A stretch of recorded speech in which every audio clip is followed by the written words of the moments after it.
2023 wasn't a good year for the Carolina Panthers, but I'm trying to make 2024 a better one for myself. Get started on your resolutions with Factor so you're ready for the new year.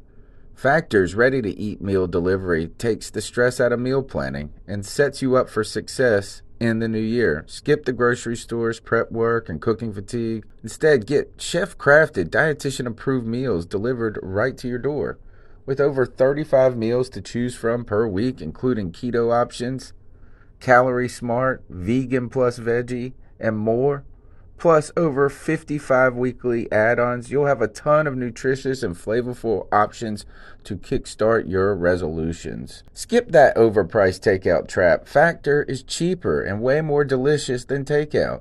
Get chef-crafted, restaurant-quality meals delivered right to your door, and they're ready to heat and eat in just 2 minutes, which means more time for you. Head to factormeals.com/C350 and use the promo code C350 to get 50% off. That's code C350 at factormeals.com/C350 to get 50% off. Looking for a fun way to win up to 25 times your money this basketball season? Test your skills on Prize Picks, the most exciting way to play daily fantasy sports. Just select 2 or more players, pick more or less on their projected stats, and place your entry. You could turn $10 into $250. Right now, Prize Picks will match your first deposit up to $100. Just visit prizepicks.com/fan and use code FAN. That's code FAN at prizepicks.com/fan. Must be present in certain states. Visit prizepicks.com for restrictions and details. In a world where Carolina Panthers fans have an insatiable thirst for Panthers news and opinions, only one podcast roars ferociously. It's the C3 Panthers Podcast. What's the deal, Panther fans? It's take 2. My name's Tony Dunn.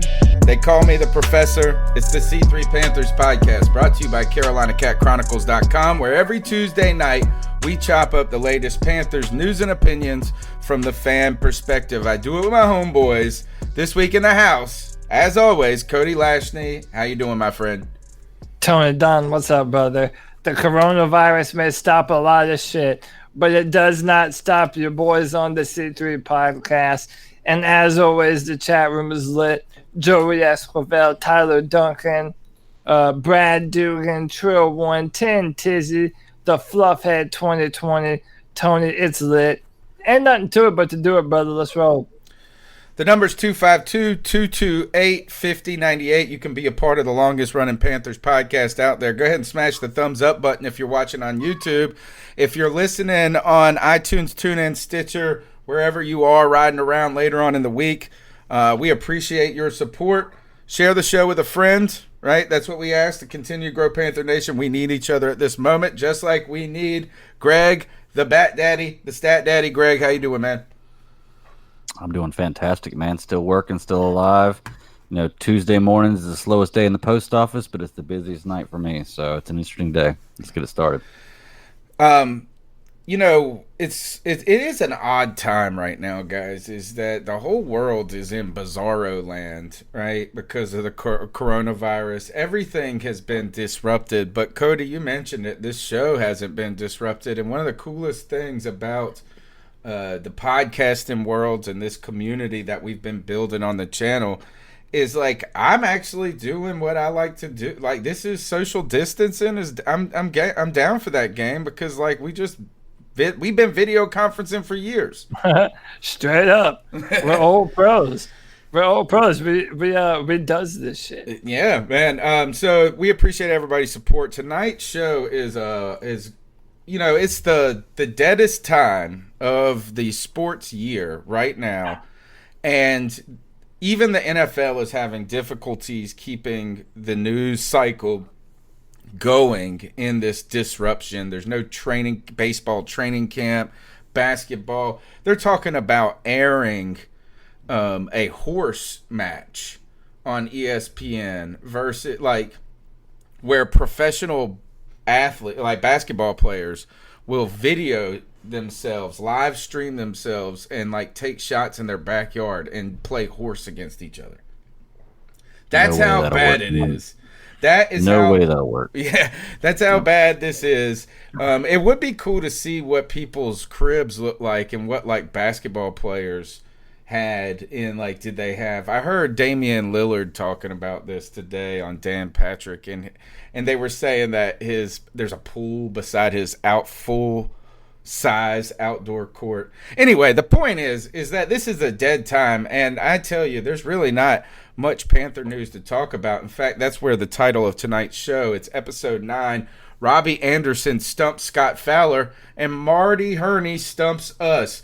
We'll be continuing to talk about the addition of Robbie Anderson and how that is kind of affecting the offense. Rumors now that Curtis Samuel could be on the trade block. And now Marty Hurney has spoken finally in over 9 months. I feel like it's been like a year since we've heard from Marty Hurney. And he discussed the Cam Newton situation. So we'll talk about those things. And I don't know if there's any other NFL news. So what's on your mind? Let's just go ahead and open that up. What's on your mind, Cody, in this dead time? Is there any sports news going on? No, there's no real news. As far as football is concerned, everyone's pretty surprised that the draft is going to go on as normal. And listen, man, I'm going to be completely honest with you. This free agent signing period for the Panthers has been boring, depressing, losing a bunch of Panther greats and a bunch of players that we don't really know or honestly give too much of a shit about. So, man, I'm in this draft. I'm back to looking at players, back to trying to fill out my big board that I'm working on and looking at film. I'm back into it, man. Instead of trying to be depressed about our past, I'm looking forward towards the future, man, and this draft, and trying to get excited about some of these potential players that could possibly end up Carolina Panthers and a part of what we do for a long time here in Carolina. So I'm kind of over the Robbie Anderson stuff just because, man, who knows when we're going to see him play for us, you know? But yeah, I think we're going to have to at some point start asking, is the NFL season going to be in jeopardy at all? You know? Do you know how to, dude, that's a nightmare. Depends on if they decide to skip training camp or maybe preseason and things like that. If they plan on doing everything as scheduled and still do a whole full training camp, full preseason, yeah, it'll definitely push it back. I mean, I well, the thing is I just know one thing: you can't cancel training camp. Like, I mean, you might be able to close it to the public, but you cannot have a season where the teams didn't prepare. Yeah, can you do social distance training camp? Is there such thing? I would think that they would all.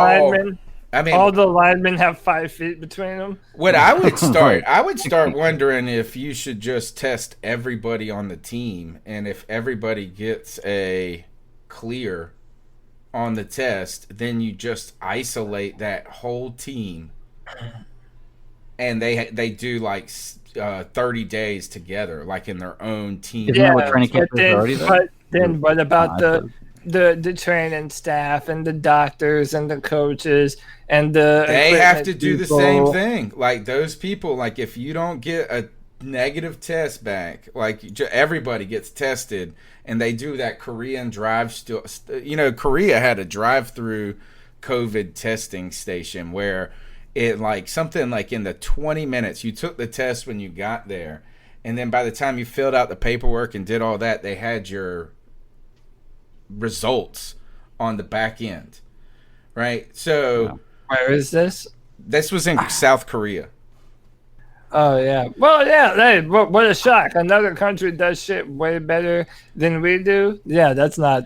But is that even? I mean, could it sounds unrealistic? But if you could get at least the team together, I mean, what's wrong with that? Well, I don't think there's anything wrong with it, but for that to actually work, I think you only have two options that are probably not possible. You have to build a submarine that can carry the whole team, they can practice in and go underwater, or an aircraft carrier that'll go up in the air, because if there's a chance of a door opening or somebody getting in or out of wherever they're at, there's always a chance of something happening. I mean, it's just the way it is. But I don't know.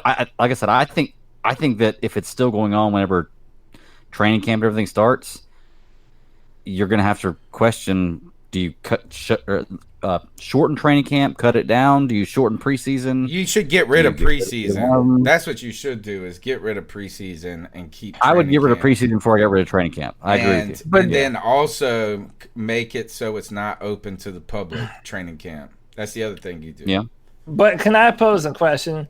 And I know this is a football podcast, but how long are people going to be able to be forced to be at their home with no sports, nothing to do for what? For what is now looking like months at a time before people start going Walking Dead on this shit and just start fucking looting and going crazy. Dude, like I'm telling you, man, there is, I cannot remember any time in our history where some shit like this has happened. But dude, man, you're talking about if this goes into late summer, dude, I can't imagine what that's going to be like. If we're talking about no training camp, I mean, no preseason, we're talking the end of August, September. Like, dude, that's some next level shit. Okay, let's stay on that and ask you this. What physically has to change before we revert back to a more normalized world? And I'm not even just talking about the NFL. We could use that as our barometer, right? It's like if the NFL plays, the world is back to normal. But like, what has to happen in the next 30, 60 days? And what's the timeline? Because right now, I mean, look, they canceled college basketball, like the Final Four. Was it like 2 days ago supposed to be the championship? Yeah, like that? Yeah. And so this is yesterday. The whole world has literally stopped. And it has to be through the end of April at the very minimum before like they start relaxing some of this restrictions, it sounds like. Are you guys going crazy yet? I mean, I know you're working, Greg. I've been at home, dude, sequestered for a week longer than everybody else. We have gotten to know each other. We're very close in our family right now. Too close. Yeah. Can I tell you though? Yeah. Oh, hey, let's say what's up, CK, for a quick. CK, yeah, but yeah, CK just what's up, man? You know, living the dream. Sorry I was late, guys. I had to talk to somebody who owed money, so got stuck on a call a little longer than he got stuck in traffic on his way home from work. No, I'm working from home actually. So, but yeah, I did. If you're looking at it from that perspective, that was the equivalent of traffic for me. So, what has to change, guys? What in the world right now for us to start to see normalcy come back? Well, can I be honest with you? Because I'm out there every day outside, and not a lot has changed. I'm not gonna lie. If you haven't gone out in the last week or two, which you really shouldn't be unless you need to, you can go out there, man. And there's people at Walmart, tons of people. Like the parking lots are full. Traffic is lighter because there are less people out because people are off work and kind of going stir crazy. There are tons of people out, man. There's no kind of enforcement on a stay-at-home kind of rule, at least where I'm at, and I'm 50 miles north of Charlotte. So, but I don't know what's got to change because, like I said, where I'm at, there's not really a whole lot of change. There's still a ton of people out. I mean, what, we just got to see like the death rates fall tremendously? No, I think it has to be. Like Greg says, I think there's still a level of normalcy. I just think that once the media stops talking about it is when we can get back to a level of normalcy. I'm not saying it's not serious, and I'm not saying the media has just trumped up everything that's happened. Be careful. You're about to get stoned by the internet. Yeah, right. That's not at all what I'm saying. What my point is if the news stops talking about it, that means maybe we're in the clear, or maybe we're getting, when the top 5 headlines have nothing to do with COVID, maybe at that point in time we can feel like things can get back to normal. For me personally, when my 401k starts getting back to normal, that'll be helpful as well. So That's right now, take I think a couple of years, bro. Yeah, well, that's I think something that we could talk about all day as far as whether or not that's going to bounce back quickly Well, or think not. about this: is that look, we've canceled like the Masters. And not that I'm not advocating that we shouldn't have done that. What I'm just saying is that the economic repercussions are going to be long term and unknown. Yeah. You know, like we and won't even be far-reaching. able to see. Like, there's no way to even predict how Good. large these economic repercussions will be. I say that what we're going to see is less of the immediate impact on civilians, on citizens of the country, and more on the government. With not only the bailout, this whole stimulus package they've created that has increased our national debt by way more than we should have within such a short period of time.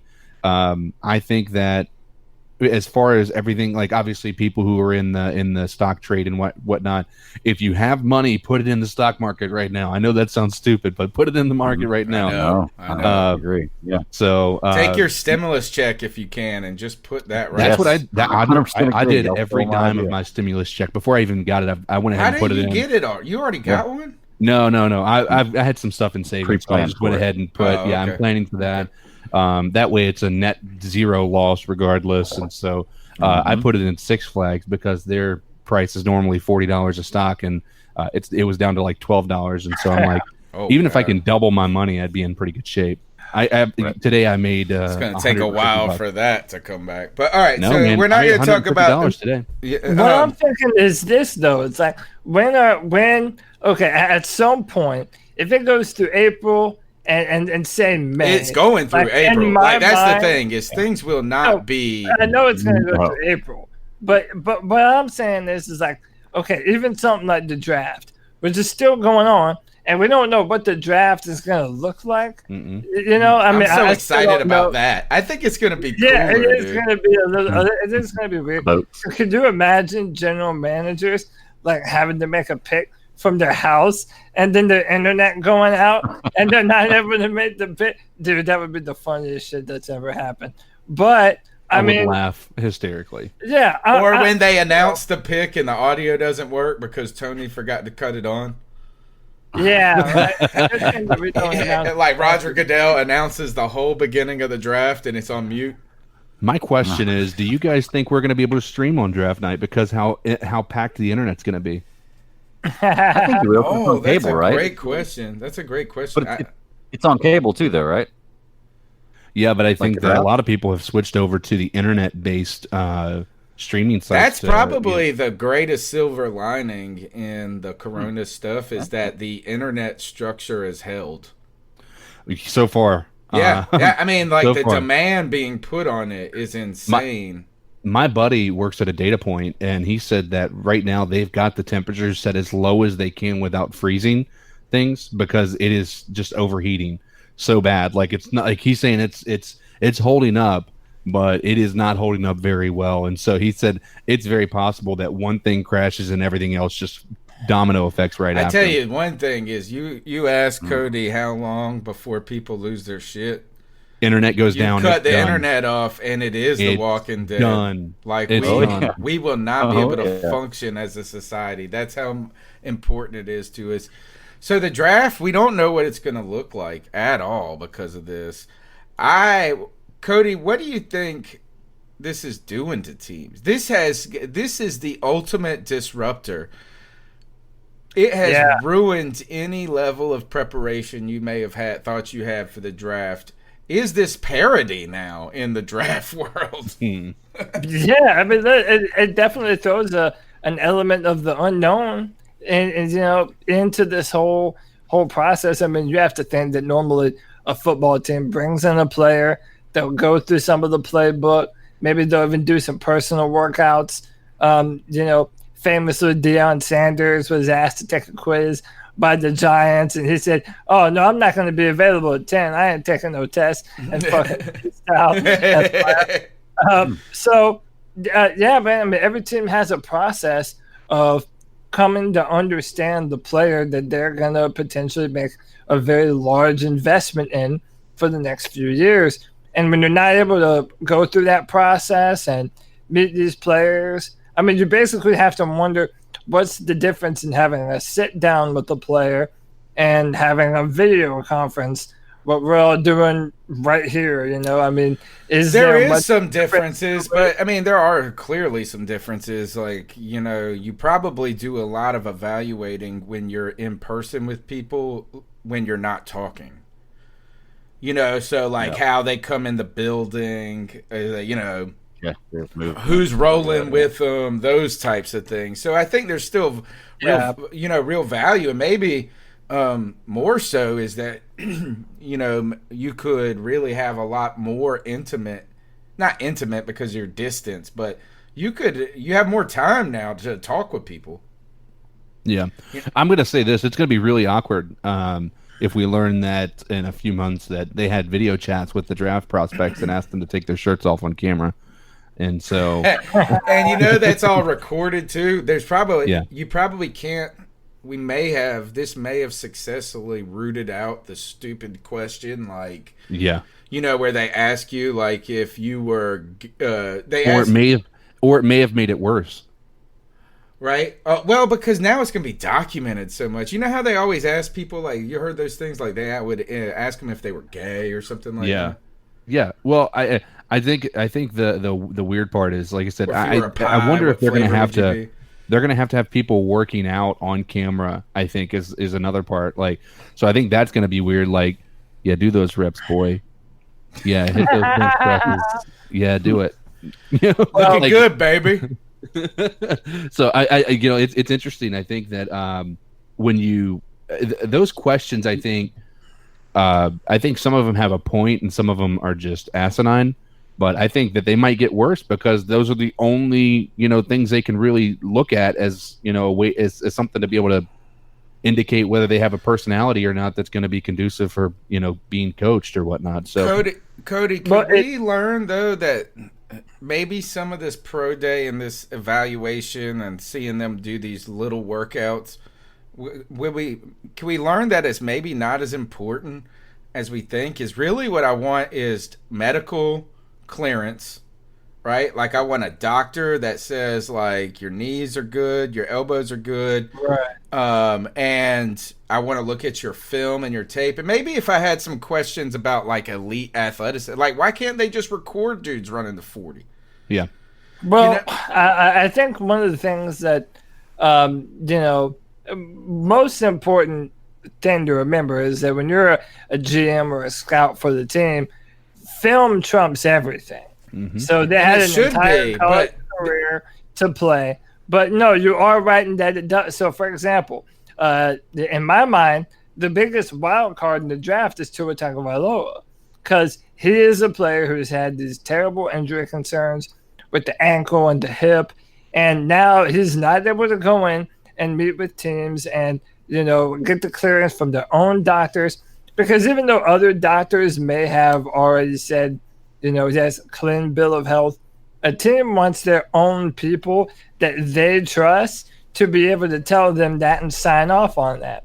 They should open the medical documents to the teams. Like, that's what I would say is the team says you got to bring the medical information to me. And what's wrong?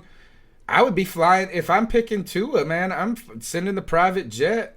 I'm sending the G6 with my doctor there to go meet with him. Right. Well, my question is, why do we assume though that if somebody else's doctor clears them that it's not good or that they're not telling the full truth? Because what benefit do they gain from not telling the full truth or not telling? Like, they don't gain anything from lying about how healthy he is. So why I don't know why we would assume that other doctors. I mean, I get what you're saying, Cody. You want your guys to check him out, but in a situation like this, you got to kind of give into that. I mean, why would they lie? Is all I'm asking. It's not necessarily about lying. It's that, you know, typically if you have a doctor, a team doctor. So for us, it's been Vermillion, which I think we all have our opinions on that dude and his medical opinions. But you have a doctor with the team that you trust, right? So if you trust that man, well, you're going to value his opinion over some other doctor that you don't know, because maybe this guy is a specialist. Maybe this guy knows how to spot things that other doctors don't. it's not necessarily about lying, but remember, this is the investment part. All right, and so you want to know who you're investing in. I think that this situation, though, could help us evolve in our thinking about this. Like, what I would now be doing is saying this is I want if my doctor can't physically go there and put his hand on the knee or whatever and physically touch it, is a conference call with the doctor-to-doctor conference call. You know what I'm saying? Live evaluation where the doctor's in there. You have one doctor in there. You're watching it on the video conference, and you're part of it, and the athlete's in there. And really, you know what? This is only for like the first 2 rounds. Okay. Yeah. I mean, I'm not a fan. Nobody asked Ben Wickery how his hamstring was when he was the 5th round pick in 20. I'm not a fan of a more hands-off approach. Especially from a football perspective, I would prefer that our team know these players inside and out. And again, we have this conversation too with a lot of the draft prospects. You're wanting to know if they can become better than what they've put on film and how they're going to fit into your system. So that's why they'll ask players to do specific things on the whiteboard, put them kind of in a pressure scenario.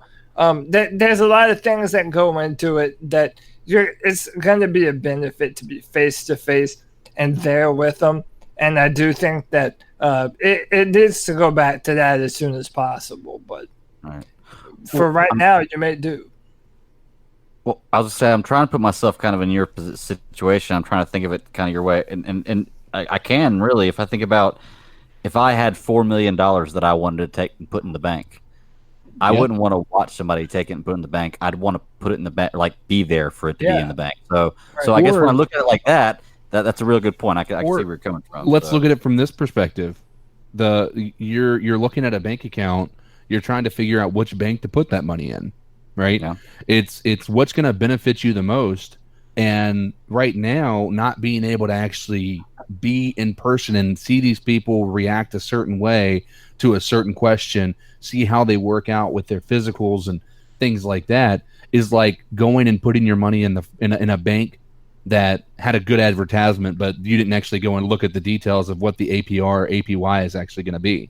Yeah. So you may have picked a decent bank, but you may be losing money because you didn't get that chance to research that bank a little more. So it's the same concept is it's your money, just this time it's draft picks. And if you're not able to actually vet them in every way possible to make sure you're making the best decision for your organization, that's where I agree with Cody's point as well. A hands-on approach is important when we talk about somebody, especially for 5 years, that's going to be hopefully a cornerstone for our organization, being that this is a rebuild year. And if I may provide an example, this is going the other way, but the Miami Dolphins doctor said no to Drew Brees and that he wasn't trusted to be healthy and all this. And then the Saints doctor said, no, Drew Brees is good to go. So again, if you have a doctor on staff that you like and you trust their opinion on if a guy says no or yes, then it makes it doubly important for decisions that you're going to make for the next 10 years. And if you're talking about a quarterback that might be drafted like Tua, and who knows where he's going to end up falling to, that's an important opinion that you want to have on the future of your football team, a franchise quarterback. So it is important. You're listening to the C3 Panthers podcast. Go ahead and smash the thumbs up button. We got 40 people watching, 12 thumbs up. Let us know you're out there. RT1981, we're about to get into that discussion of, he says this, if we draft Tua after dumping Cam because of his health and draft another quarterback who has health concerns, it's going to make us look really stupid. Now, let's turn our attention. We're still going to get to Robbie Anderson and Scott Fowler and Marty Hurney today. Marty Hurney did speak on Cam Newton, talked about the difficulty in making that decision a little bit. But that now leads us back to the draft. We've been talking about if the draft's going to happen, what it's going to look like. Oh, I did want to ask you guys this, is like, if you are going to be on the teleconference, like, what do you think that's going to do to people's thread game? Like, you know how people go and rent all the jewelry and for the draft and they get all blinged out? Like, is it just going to be like T-shirt and sweats this year? Imagine you're at home and you got like the chain and the hat on, and you're standing in front of your computer. Yeah. All right, so let's talk about the draft, though. The Panthers there's so many unknowns in the first 10 picks of this draft, which is this is going to be a really exciting draft, guys. Is that because of the quarterback needs throughout the league, and also names at the quarterback position that seem to impress, right? From Burrow to Tua to who's the other guy you like a lot? Justin Herbert. Yeah. There's going to be some excitement there in that first round. Miami is sitting there with the potential of getting Tua, right? Now there are those concerns with his hip. And, a hip injury is a crazy thing. It's like he dislocated his hip and broke it or something like that. It's the same type of injury that ended Bo Jackson's career. Oh, God. Can I ask you, does the lack of being able to actually have your prospects being, I guess, medically cleared by your own doctor more impacting to anybody other than Tua? And does that affect his draft capital? He seems like he's been more immune to the injury talk than I expected. I agree, and so much so that I once again, and I'm trying to avoid talking about Cam as much as I possibly can, because we've kind of beat that horse as much as we possibly can at this point. But if Tua gets the benefit of the doubt over top of somebody like Cam, say the Chargers or whatnot, make a decision to move for Tua, I just think that's asinine, because Cam's injury is nowhere close to career ending, where Tua's was very likely to possibly be one that was a career ending, just like Teddy Bridgewater's was considered to be career ending as well. So I'll be frustrated by that prospect, but I do think that he's more impacted than anybody in the draft right now. How do you all feel about Tua? Go ahead, Greg. I'll go after you. Well, I was going to say, but what you were saying right there, CK, is a great point, and I agree with you from a business standpoint. That would make it be a dumb decision to if you're going to say you're going to get rid of Cam Newton because of his injury history, to get rid of him and then draft somebody like Tua. But at the same time, that's what they told you was the reason they got rid of him. Mm-hmm. Like, what if that's not the reason that they got rid of him? What if David Tepper just didn't like Cam Newton from the beginning? And from the beginning, he was just like, I'm not going to have this quarterback. I'm going to get him out of there, which is possible because we know that he doesn't always tell us the exact truth. I'm not going to call him a liar or say that everything is lies, but he misleads you, or he leads you in the direction he wants you to go, which is what he should do as a businessman. So if he's not getting rid of Cam Newton for that, then Tua would be in play.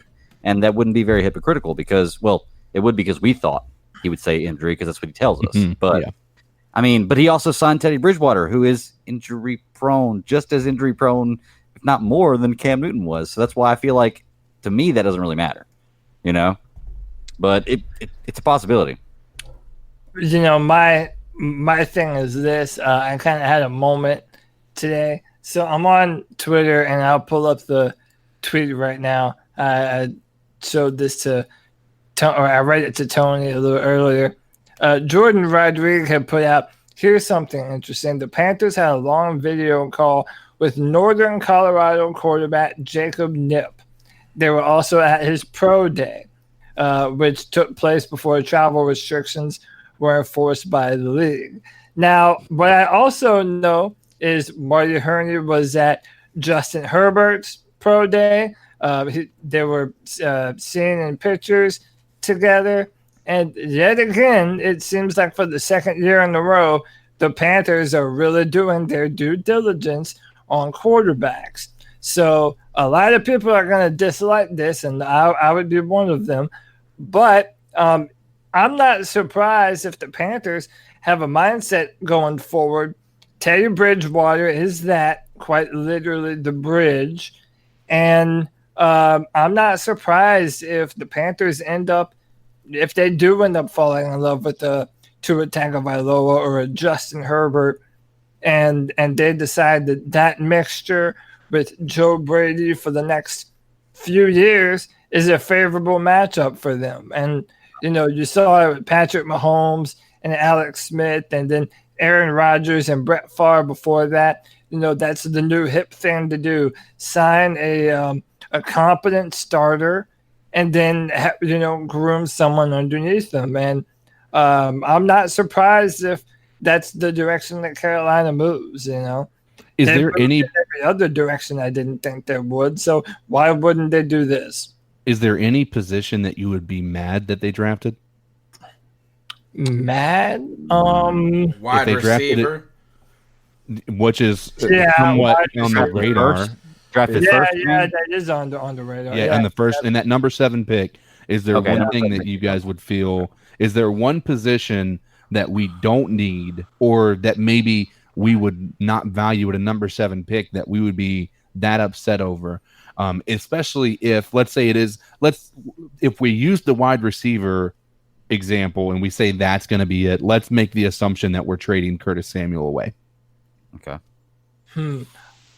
If we're trading Samuel, then it's still not my favorite thing to do. But it's like we have so many more pressing needs on the team right now, on the defensive line, on the offensive line. But I think that's where my question came from. Like, it's right. Do we have any surefire positions that we don't feel like we need somebody in? Yeah, I would say I think wide receiver in the first round should be off the table, period. It doesn't matter who the hell. I didn't agree. There should be no reason to grab a tight end in the first round. Obviously, and running back as well, right? And running back, yeah. Okay, so we're mainly offensive weapons. We would say we're set with offensive weapons. We have I just think there's just too many holes on the other side, dude. Like I think the only way that if this is not a defensive lineman that we pick at 7 is maybe like what Cody's saying, is like, we're here at 7, let's get a QB that we want while we're here. If he's there, I could somewhat understand that. I would understand that more than I did the Will Grier pick last year. No. Well, my thing is you got to look at it like where it's not necessarily a position you'd be mad at them picking, but like we don't need wide receiver, we don't need tight end, stuff like that. We do need a key player at that, but there's nobody at number 7 that I would say is worth the number 7 pick at that position. There's no tight end, there's no wide receiver. There are too many other good players between 1 and 7, in my opinion, at least, that I wouldn't running back. Is there any position you would be mad that we draft in the second round? See, that to me, that's more the kind of territory. Tight end. No, I mean, I think again, Tony just hates tight ends. But if you have a badass tight end, you can. If you have a Gronk, a Kelsey, but you don't know if you have a Gronk or Kelsey. I mean, they didn't. You don't know that with anyone. You don't know that for quarterback, linebacker, defensive line.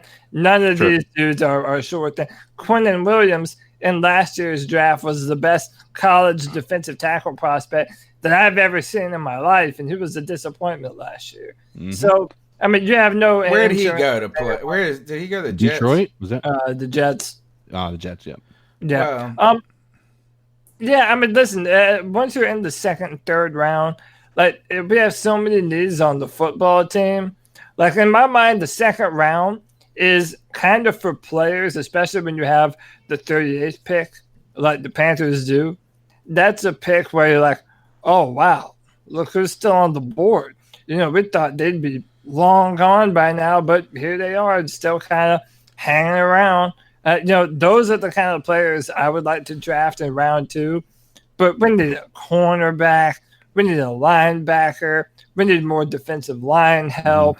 Like, what we really need is we need those first 2 picks to be starters. Agreed. Yes. And that second pick, sometimes you don't. I mean, clearly you want your top the first 3 rounds. But really, you cannot miss in this draft because we don't have enough bodies. If we don't have 4 starters out of this draft, it's a failure. I mean, well, I feel like we say that every year too. And then guess the reason what? I It say never that happens. is we have so many holes that we cannot be drafting for depth at this point. Like, we need to be drafting for that rebuild that we talked about, right? If we can, and obviously it's really tough when you get to the 4th, 5th, 6th round to be able to say, hey, listen, this guy's going to be for sure starting for us. Because, I mean, let's be honest, there's a reason he hasn't gone off the board to that point.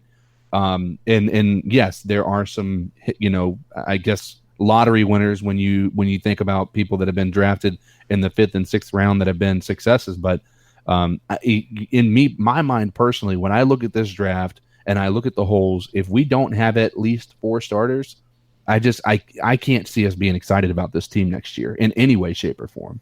All right, we're going to come back to the draft in 1 second. I want you guys to think about this question because I can't title the show after something that's not talk about it. So we're going to come back to this question. Cody, CK, Greg, think about this. Who is the guy that slips in that first 10 or 7? Okuda, Okadu, whatever his name is. Okuda. All of these, somebody is bound. We cannot predict that. I don't think anybody's ever predict the top 7 picks. They give. So somebody's gonna. Is it Tua? So think about the guy that you could see slipping out of that top 5, and that the Panthers are thinking about. I want to go to this. Is that now Robbie Anderson is part of this? Oh, did you guys see the new reporter we hired? Yeah. Did you see both of them? Both of the reporters we hired? There's 2? Yeah, so we got another guy, because you got to remember, we lost Max as well. Oh, yeah, I saw the guy. So we got that guy from, he was from the LA Rams. I guess he was working with the broadcast, booth for them. So, but he's over here. And then we definitely, as Cody or Greg made a statement to say, is we have a type, apparently. We have a type, yeah. I like her. She looks like I like her better than if we're talking about physical attractiveness. I think she's like a very pretty girl next door. You know what it is I agree, but for whatever reason, there was a charm to Caroline Can. And almost like, and this sounds super bad, an accessible aspect to Caroline Can, where like if you get a girl who's a 10, you're like, there's no chance, there's not even worth looking at. But Caroline Can, you're like, listen, she looks like she'd go out and have a beer with you. You know what I mean? Yeah.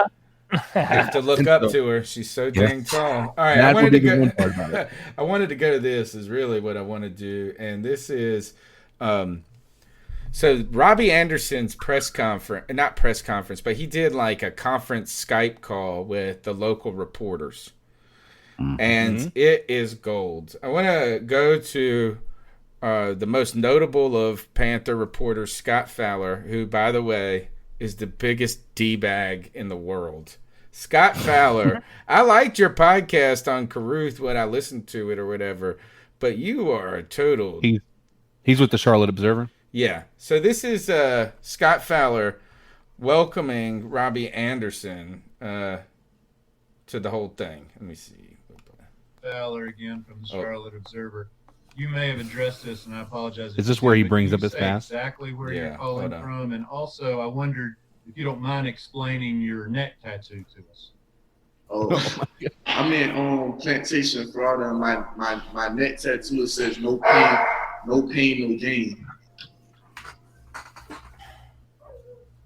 Robbie, no. Crickets. So here, one more time, and just in case you missed it, this is the best.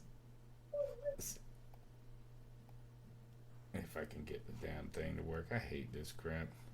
Let me see. So anyway, he asked him, tell us about your neck tattoo. Robbie Anderson succinctly says, it says no pain, no gain. And then there is this really weird silence afterwards. I feel like that was after every single one. Because there is that chemistry part to a video conference that's tough. And I also do enjoy watching every reporter lean into their computer when, like, it's their turn to talk. So they're all like, this is our first time doing this. And I thought this is that if that wasn't a good display of media, here's old David Newton on the scene from this. And back to when Matt Rule made you a wide receiver, what was your initial reaction? I mean, how shocked were you about that, or had you done that much before? I came to Temple and was playing receiver, and then I switched to corner, and then put me back to receiver. But I didn't want to play. I didn't really want to. I was really upset. Like, I begged him for like the whole week, like, can I please stay at corner? Like, please just let me go back. Like, I was really upset about it. Like, I did not want to play receiver. Guys, we got time for one or two. Okay, so why does this stand out to me, guys? It stands out to me for this reason, is that not a single reporter asked him, why did you like playing corner so much? And are you happy that you made the transition now that you just got paid as a receiver? Nobody asked a decent follow-up question to that. Well, what I'm wondering, it doesn't feel like anybody did a follow-up. It was they all had their own questions they wanted to ask and then move from there. There was not much as far as, it sounded like none of the reporters were actually listening. They were just trying to ask their questions to get a nice little headline for whatever article they were writing. But what stands out to me with that question is it's the exact same question that was asked in the first 5 minutes of that interview when they asked him about him being a receiver. And he had talked about how he had been a corner because he felt like he had been able to contribute better as a corner. And then when they said they were moving him to wide receiver, so it was he'd already talked about this at the beginning of that interview. So it just indicates to me that these guys weren't listening at all. They were just waiting for a silence so they can ask their questions. I mean, that's the real story. What a shocker that Dave Newton gets it wrong as soon as he's asked the question. Dude, Dave Newton is a cancer to the Carolina Panthers. How in the world does he still have a job? Because he gets clicks, dude. He gets clicks. And if anyone doesn't know about David Newton, you really need to look up all of his mishaps and all of the crazy shit that he's done. Somebody told me that he retweeted porn. I did, and it was true. He did. No, not that he retweeted. He was liking porn from his official ESPN account. Like, dude, you dumbass. Oh my dude. And he's always asking questions that piss off the players and coaches. Yeah. He's always getting names and numbers wrong and just 100% misinformation. Can I tell you what? He's a moron. The worst thing that can happen to David Newton was the Panthers cutting Cam Newton. I think that's it. It's the worst thing for Scott Fowler. Scott Fowler is the biggest Cam hater. God. Well, that's what I mean. Like, most of those two guys' clicks come from Cam Newton material that is negatively and like negative opinions about what Cam Newton really brings to the table. And so, without that ability in their I guess armory, they're not going to be able to get as many clicks unless they're going to go ahead and I guess turn on Robbie Anderson with his history. And one more time from DJ Walker stuff. Here's one more time from Scott Fowler. And back to when Matt Rule made you a wide receiver, what was your initial reaction? I mean, how shocked were you about that? Or had you done that? I came to Temple and was playing receiver. And then I switched. Whoa. My God. Hey, thanks, man. I'm so much better now. Charlotte Observer. You may have addressed this, and I apologize if you did, but can you say exactly where you're calling from? And also, I wondered if you don't mind explaining your neck tattoos. Your neck tattoos. Tell me about your neck tattoos. Our last our other players weren't allowed to have tattoos. Yeah. Right. Well, Cam Newton specifically. Right. Did you hear? You know what he should have asked just now? As long as it wasn't Cam Newton. He should have said, tell me about your disrespectful neck tattoos. That's what I heard when I saw that old white guy asking him about that neck tattoo. He's just such a hot taker, you know. Here, this was kind of cool though. And Teddy Bridgewater being big appeals to coming to Carolina, but was there anything else that stood out to you compared to other teams that were interested in you during this process? I always liked Carolina colors. I always liked their colors, and the conference too. I feel like it's going to be the best conference. That's a dope answer. And has some of the best receivers in the NFL. That's what I want to compete against. And I just, I know that it's a culture area. It's not as far from Florida, and it's not as cold as Jersey and teams in the middle of the country and things like that as well. I thought that was a good answer. I thought that was a cool answer because the colors are fly. And I like how he was wearing a Panthers hat, a Christian McCaffrey jersey. Yeah, I mean, I like that he had us at the top of his list because of what we have. Matt Rule, Teddy Bridgewater. He seems to actually have a connection here, and it sounds like he really wants to be here, which is something that I think that is a bit refreshing because I don't think we've felt that for at least a little over a year now. Right. There's a lot of cool storylines with him and Teddy, right? So you heard him talk about Teddy Bridgewater, how they were played in New York together, and that was the year that Robbie Anderson started to break out a little bit. That was the year he got arrested, and he told that cop that he was going to do something in his wife's eye as his threat. So, but he said that Teddy, they're both the same age, which is strange. Not strange, but it shows you he's not a young player, I don't think, Robbie Anderson. But that he kind of mentored him. So he has that personal relationship, and he spoke so highly of PJ Williams, Walker. Which one is it? Yeah, Walker. Yeah, Walker. PJ Walker. Yeah. And how they blew up at Temple together. So that is cool. We need some guys to root for at this point on this squad. Yeah. Why does it feel like Brian Burns doesn't exist on our team anymore? I always forget about him, and which is crazy. Is like Brian Burns and Curtis Samuel. We think more about Curtis Samuel than we do about Brian Burns, which is strange to me. And they're very similar. Is that Curtis Samuel has made so many. He's like, do you remember a couple years ago when he had like 10 receptions and 5 of them were touchdowns or some crap like that? It was, and Brian Burns is the same way. He's always making a big play. Right. Well, I think that's a good comparison, but I think that Brian Burns' ceiling is at his position is higher than Curtis Samuel's. Like the comparison of how much they play is a good thing, and they're right. They're big players. But I think that if you put Burns in there more, because we didn't play him enough last year, you're going to have a more production at that position from him than you will Curtis Samuel if you try to play him in the X. We need Brian Burns to play like 80% of the snaps this year. Right. Yeah, I agree. Yeah, I mean, listen, we're going to need him to step up, but he's going to need some help. And it's not really stepping up, man. I mean, there are still stat lines out there that when he did play, he had some of the fastest ball get-off of any defensive lineman or defensive end in the NFL. Like, homeboy has all the talent and promise in the world, but he needs to be a major part of what we do. Which might be a good thing. It might be a good thing we're sleeping on. Player, I'm going to be furious if he's played the same, which I have no real fear of this happening.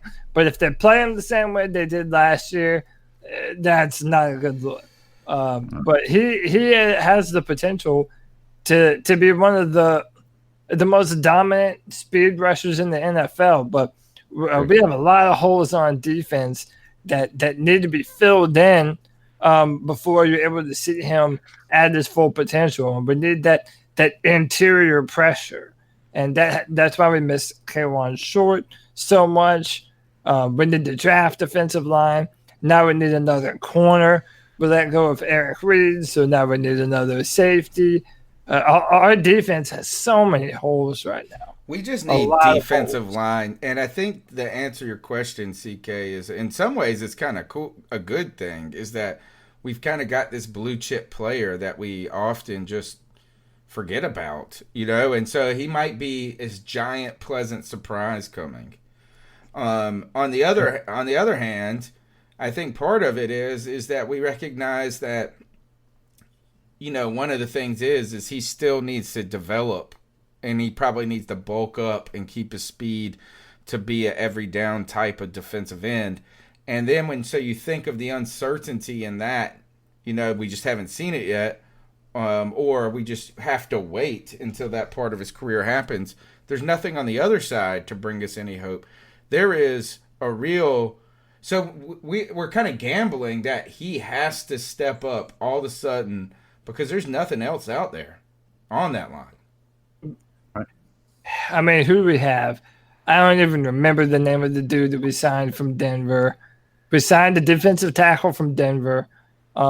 We have all the guys that still on the team that need reps. Stephen Weatherly. Steve Weatherly, Marquise Haynes is out there. The guy, Christian Miller, is another one. Shout out Travis Armstrong. We have dudes out on the edge, but we also got that English dude. Efe Obada. Yeah, Efe Obada, and then K1 Short coming back. I don't know, man. That still says to me that we need to add some. We're gonna be drafting a defensive tackle. We gotta draft it. All right, so I was gonna ask you guys, who do you think at some point who slips in this first round? In that before us, what is the player? Is it Tua? Well, before Cody goes, I want to go for Cody because he's going to trump all of us on all this, and he knows way more about this. I think I'm looking at a 2-player situation where it depends on who falls, but we're going to have the option of one of 4 players based on where the draft goes of Okudah, Herbert, Tua, or Simmons. Just based on where they go and us being at number 7, I think that one of those 4 players is going to fall to us because I think the first 3 are locked up. After that, it could be anything. So I can't pin it down to one guy. And that's why I wanted to go for Cody because I know he can. Hey, Chef Jeff is in the house. What's up? Chef Jeff? What's up, cousin? Yeah. By the way, 46 people watching, 17 thumbs up. Let's do a little bit better than that, y'all. Hit the thumbs up.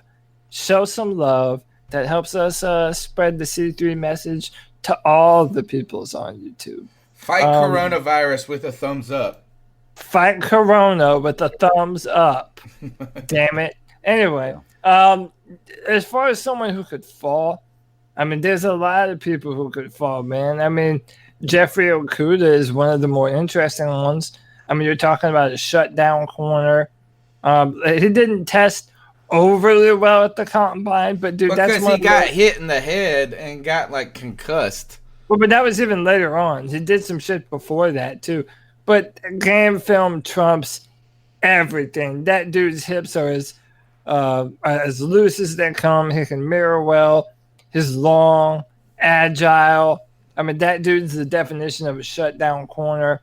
I'm interested to see how he's valued. A lot of earlier mock drafts had him going to the Lions at number 3, which is still possible. Tua Tagovailoa is the obvious one because of the hip. And then it really just depends on how teams value Justin Herbert, which from everything I'm hearing is a lot of teams have him graded even higher than Tua.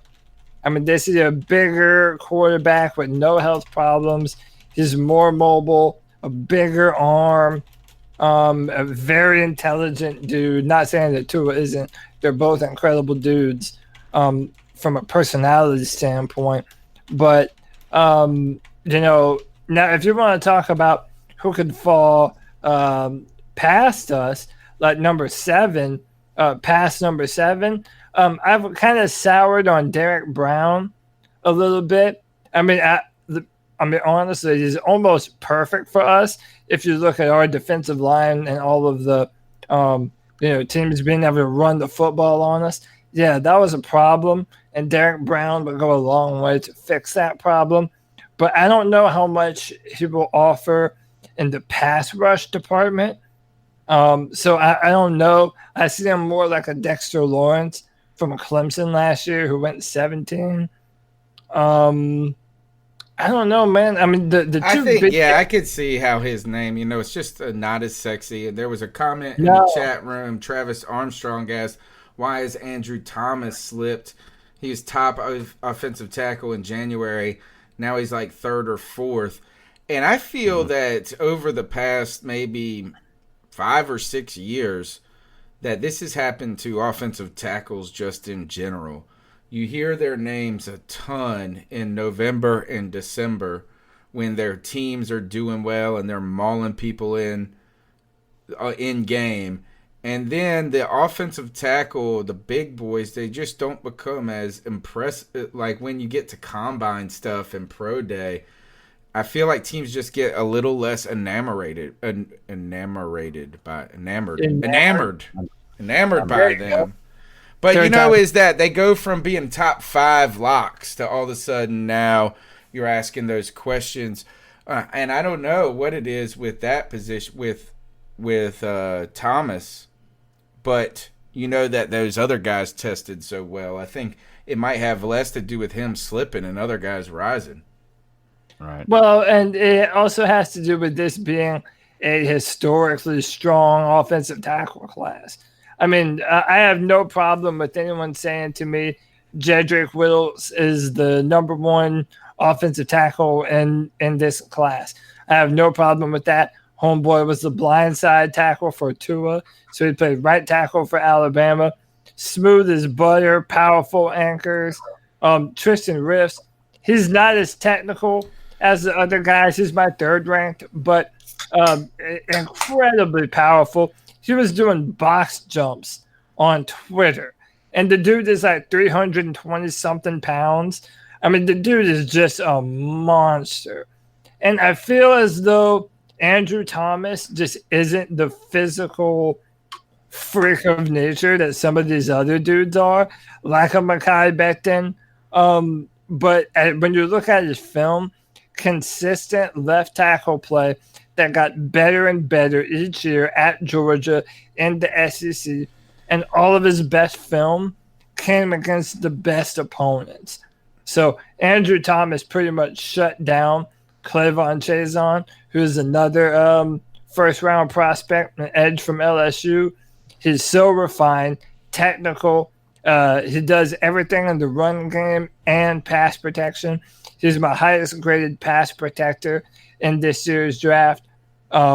If people want to sleep on him, that's fine. But he's my number 1 tackle and the safest pick if you want a franchise left tackle. Which, by the way, if we're the Panthers, it doesn't matter if it's Teddy Bridgewater or Trevor Lawrence or Justin Fields or whoever the hell, you're going to need a franchise tackle at both ends. And we only have 1 year left of Taylor Moton. We have 1 year left of Russell Okung. If I'm the general manager, I don't rule out that position at number 7. Can you maybe get away with it in the 2nd this year because of that depth? So there's like 4 or 5, 4 blue chip prospects, and then after that, it's guys that have a lot of high end traits, but you need to refine them in other areas, like Josh Jones out of Houston. They're more of a gamble after the top 4. But if you need one and you're in a position to get one, first round is ready to do it this year. And then after that, you're kind of hoping and praying that they turn into what you want them to. So Greg Little, pretty much. Right. Well, Cody, you showed me that draft thing earlier, and we did those mock drafts, and I've actually never done anything like that with trying to think of like filling positions type deal. Right. And my goal was to start with a good offensive tackle, but you got to go based on what falls to you in these mock drafts. Yeah. Best player of and I ended up not getting an offensive tackle. I think the 5th or 6th round, just because with everything that was before me that fell to me, I saw something better in front of it. Yeah, and that's typically how the draft goes. I mean, and instead of forcing yourself to, we like this tackle and we like him good enough, but man, there's this linebacker that's still on the board that we know is a badass. You know, that happens all the time, and that's what real general managers do. So, I mean, that's why I love it. I love the process, everything that goes on with the draft. I'm the opposite of Tony Dunn. Yeah, I love it. I hate all this stuff. I love it all. I saw a comment in here. Panthers guide FSU 23 has mentioned it a couple of times, and he said we should trade back from 7 to 9. We get the 9th pick, and Yannick, is it the guy? Yeah, the guy from Jaguars. Yeah, that they're wanting the farm apparently on. And he wants out of there, like as par for course, right? Yeah. Every player that plays for them wants to leave. At least we're not dealing with that type of contempt among our players, right? At least publicly. Even if it's 2 spots, I don't know if Yannick is worth the 7th pick in the draft. We're not giving away our first. Yeah, we're definitely. The only way we give away a first rounder is if we trade back and get 2 first rounders from like Oakland or whoever's got 3 in the first round, like Miami or Minnesota. Yeah, that would be the only way I could see that. But yeah, I mean, honestly, I wouldn't be more comfortable if we stay where we're at. It has to be a second or a mixture of a second and a 4th or something like that. Yeah. All right, guys, let's go ahead and jump into the cat calls and see where they take us. I'm sure they've got some thoughts on all of this as well. So what are your thoughts on catcalling? Yeah, it's pretty you shouldn't do that to somebody. And how did that make you feel? Very uncomfortable. So how do you think catcalling makes the person feel? It feels good, like... Who's that cat sitting in the back corner with his face buried in his nose? Who's that kid that can use one?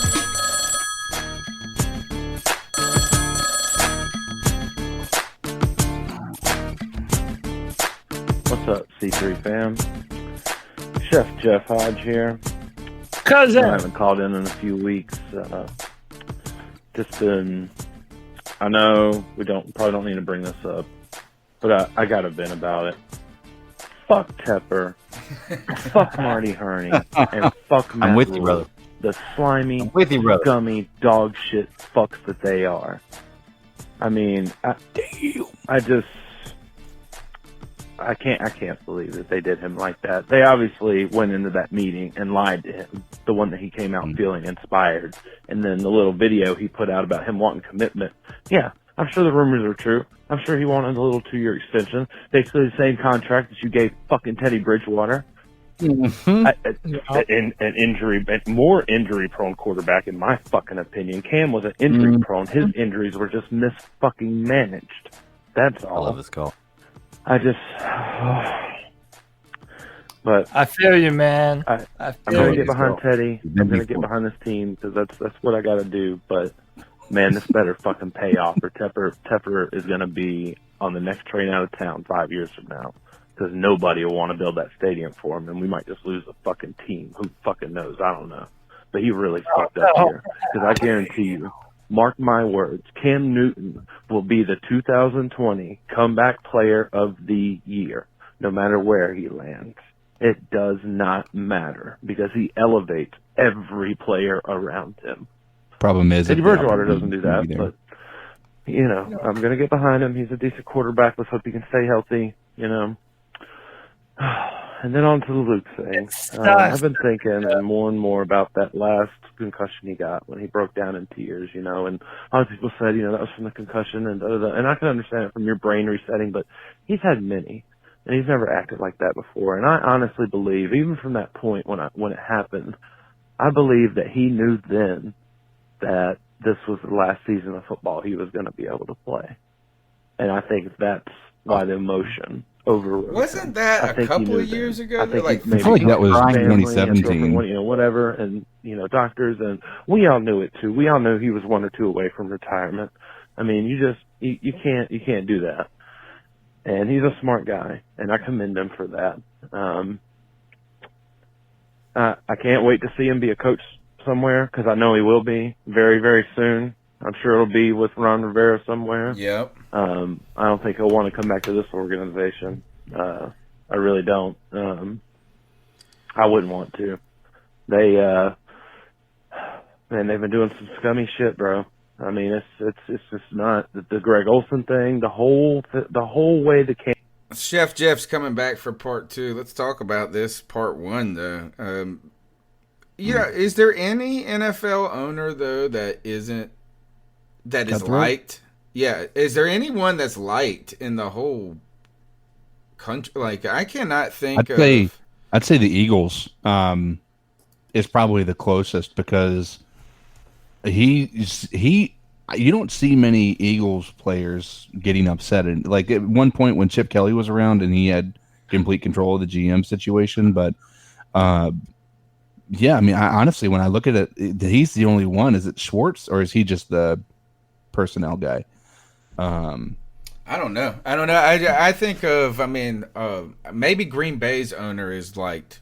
Well, they don't have a they have a CEO. Yep. It's the people, they own it together, right? Yeah. But no, it's like Jim Irsay and his drug abuse to the Houston guy that passed away. Like, I don't know the if guy there's who said you don't let the pigs run the farm or something like that. Yeah, the help essentially. Is it don't let the prisoners run the prison? That's what it is. Yeah. So here is, I don't know if you can I don't think it matters that Tepper's unpopular at this point. I don't think that really matters. Well, and so to his he did delete his Twitter account, didn't he? That's what I heard some people say. I didn't know he had one. Yeah, I wasn't aware that there was one that existed. This is kind of what I think. To me, it may have been a pull the Band-Aid now kind of thing for David Tepper. You know, we've all mentioned it and said that it was a very real possibility that David Tepper probably just wants to move on from Cam Newton. And that's what it sounded like with Marty Hurney, man. In that conference call that Marty Hurney talked about, is that this really wasn't about injuries and Cam's current health or his current health. Like right now, it seemed like this was just a moment where they could hit the reset button and like leave even Cam in the past, which I think is ridiculous and crazy. No, it is.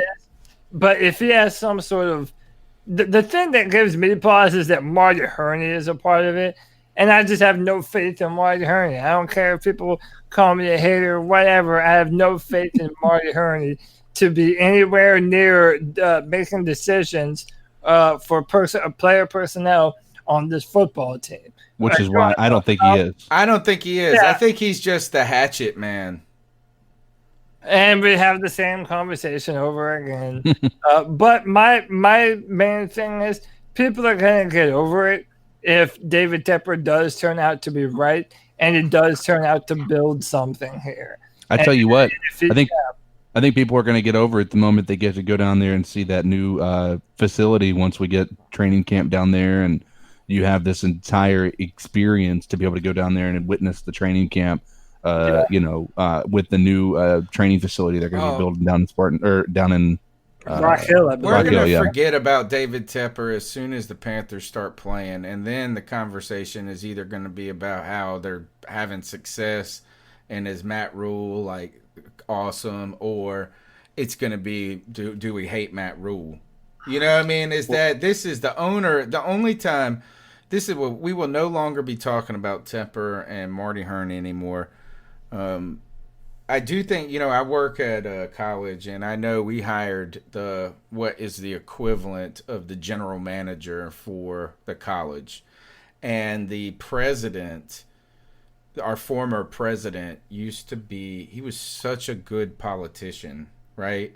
Is that people, you just liked him. You know what I'm saying? Like, he just was likable all the time and this and that. And then he hired someone, and some people said that that's the guy that he uses to do the things he doesn't want you to know he does. You know what I'm saying? Like, that's the buffer. So I think that Marty Hurney is that at this point. And I did see that someone mentioned earlier in the chat that Jordan Rodriguez on Wilson and Parcell this morning said that the personnel decisions are largely in Matt Rule's hands. Yeah, which is something I don't think many of us questioned. Especially Greg. Going back to Cam, Going back to Cam, did you guys hear that the Ringer is releasing? This is the actual news of the week. The Ringer is going to launch a 6-episode podcast series on the life and career of free agent Cam Newton. It has a working title right now of the Cam Chronicles, and should that be what this was originally called, the Cam Chronicles, right? That's what this has been for the last 9 years. Y'all are only doing a 6-episode podcast, you weak ass shit. We've done 700 on Cam Newton. Tyler Tynes is the Ringer's. Tyler Tynes spent the last 9 months recording the podcast, which includes interviews from the QB's father, former teammates, coaches, journalists. It's going to be available on the Ringer NFL show feed. That is, when you heard some of the things, Marty Hurney said he didn't want to get into why they made the decision, but once that they did make the decision to move on from Cam, that they acted on it. I wonder if there's some sort of threat about, Cam Newton has got a lot of stuff going on. I wonder if people feel threatened by that. He also has a show dropping on Quibi. I keep on hearing about this Quibi thing. All these celebrities are like dropping shows on it. But coming up here soon, all his Instagram posts are about his new online show that he's getting ready to drop.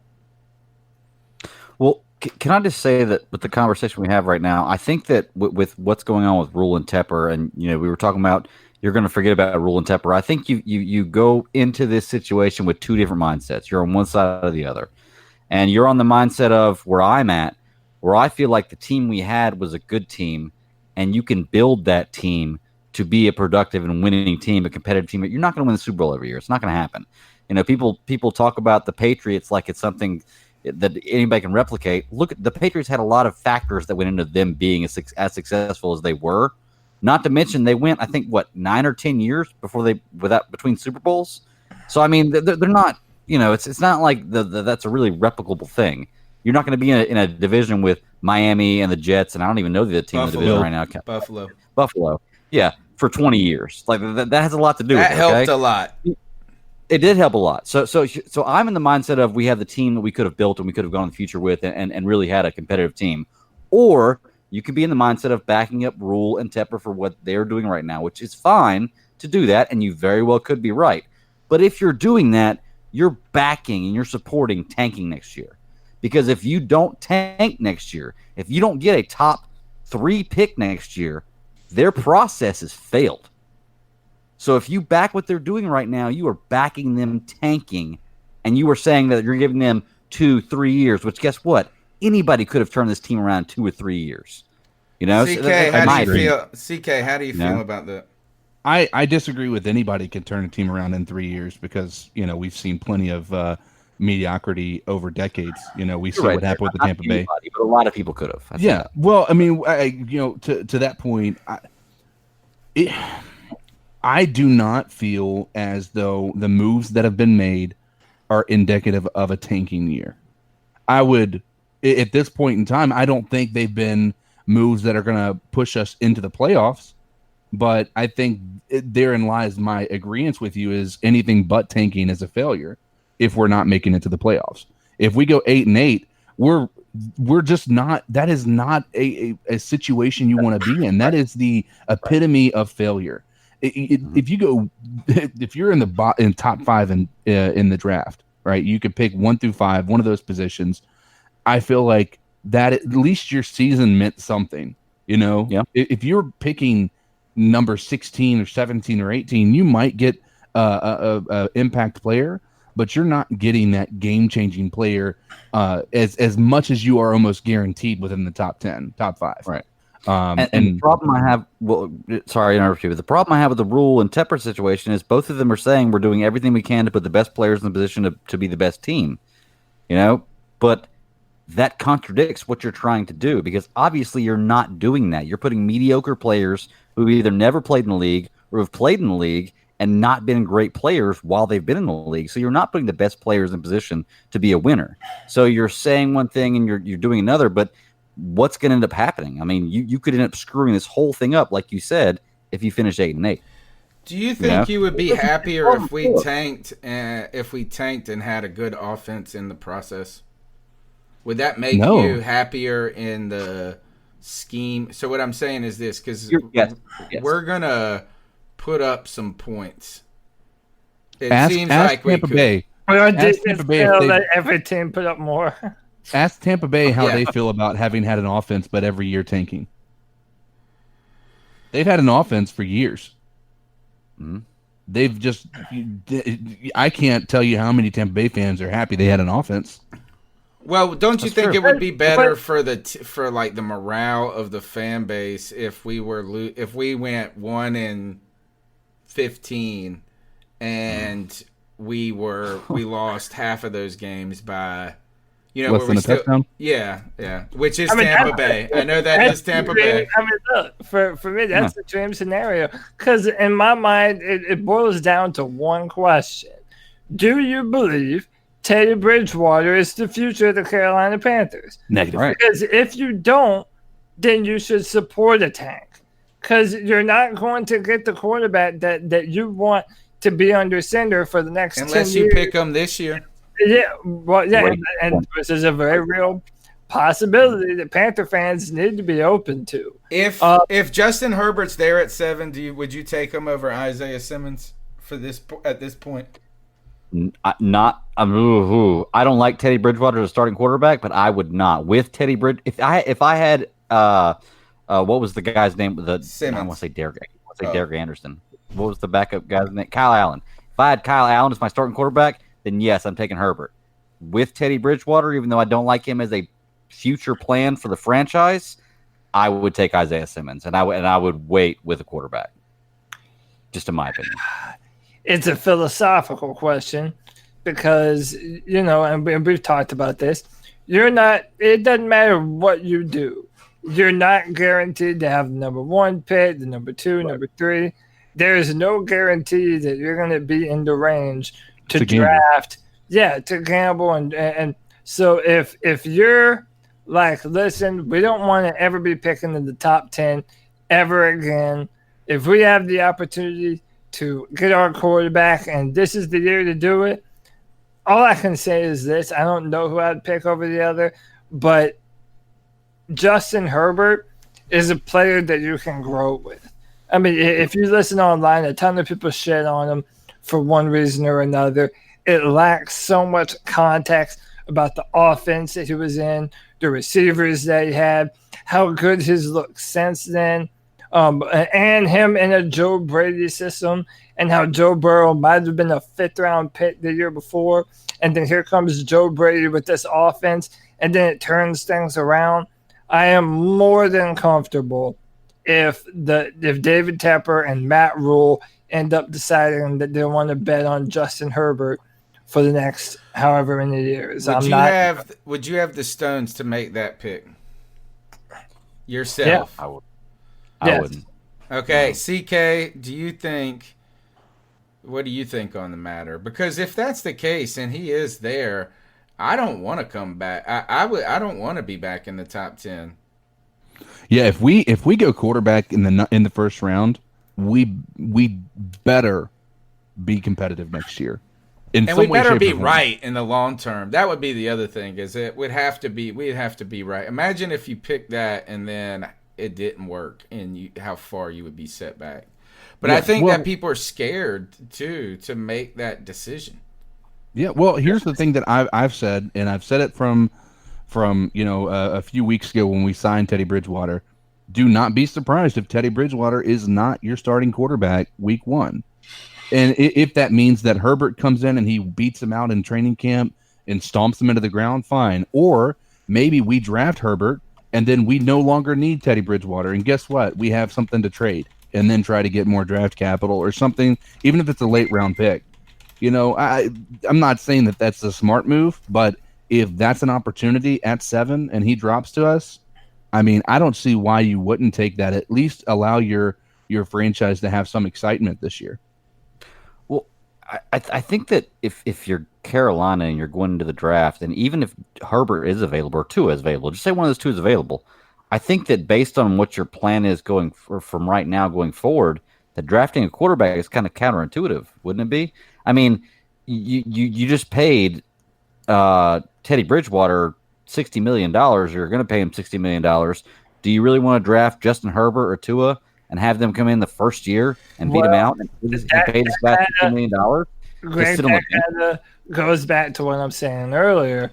There is this mindset now amongst teams, and it's been around for a long time, is that you sign a veteran, someone that you're going to roll with no matter what. For the duration of their Bridgewater.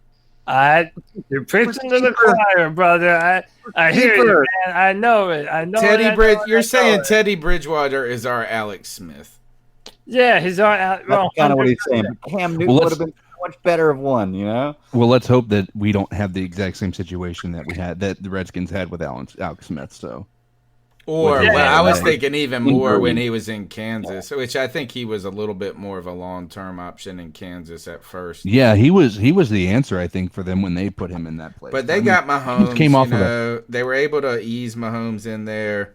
Yeah. I think this, though, is that I would be concerned about if you don't believe that Teddy is the solution, then waiting another year in hopes that you're going to figure it out then also seems strange to me. Because, so I'd rather if you have an opportunity, if you think that that's the case, then you should go ahead and hopefully Tua slips. So, Tony, just so we're clear here, you're okay with Carolina taking a quarterback this year in the first round? I think that's the only way I'm okay with them taking a quarterback at all. Well, Tony, what if in the second round or third round, Jalen Hurts or Jake Fromm are available? Is it Jake Fromm? I tell you one thing is you don't want Jake Fromm. I don't think he's that good. I don't want him either. But I'm saying he's not a bad quarterback. I don't like him, and he's not a bad quarterback. He's not going to be. He's going to be like worse than Andy Dalton in the NFL. Not even in the same. I don't think he's going to be that good. But is that I feel like we tried that half-ass shit last year with Will Grier. Like, I either want to do it or don't do it. Like, that's the only thing that's appealing to me about taking the quarterback as 7 is like we're here and it's and we can do it. Yep. Instead of just hoping that some way that the answer is going to magically fall to you, because I don't think that that's the case. Trevor Lawrence his knee could explode next year. Right. I mean, I don't know. It's tough, and to be honest, we were kind of a little bit in this situation in Carolina when we drafted Cam. Not the same. It's a lot different because we didn't have a Teddy Bridgewater and we didn't, but we're coming in with a new coach. And then Andrew Luck backs out, and we went with Cam. So I don't know, but I think I could see what Cody's saying is that I would be okay at 7, but I would not be okay at 38 or 64. No, I mean, if you're going to draft a quarterback, it's got to be at this point in time. It's got to be your hope. That's the future. You got to think you're right. You got to think you're right. Yeah, you've got to think that he's going to – you cannot be drafting a guy in the 3rd or 4th round as a backup.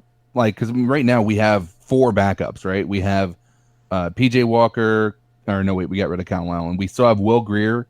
And if you draft another one, now all of a sudden we have 4 quarterbacks on the roster. And as I said, I'm not entirely sure until this organization gets to see what they have in Will Grier that they're ready to throw him out to the pasture, So we'll have to see what happens there. Real quick, can I say, I'm going to name some names off here. Paxton Lynch, Josh Rosen, Johnny Manziel, Blaine Gabbert, Christian Ponder, Tim Tebow, E.J. Manuel, Josh Allen, Jake Locker, Brandon Whedon, Lamar Jackson, which is a bad example for this, Josh Freeman, Sam Darnold, Mark Sanchez, Blake Bortles, Teddy Bridgewater, Robert Griffin, Sam Bradford, Mitch Trubisky, Ryan Tannehill, Marcus Mariota. I'm going through the list of quarterbacks. Jameis Winston, quarterbacks drafted in the first round for the last 10 years. Carson Wentz, Newton. Baker Mayfield. Cam Newton might be the top. Matt Stafford. Let's see. I'm at 6 right now. Andrew Luck. If I can scroll through all this. Jared Goff. Cam Newton, of course. Deshaun Watson.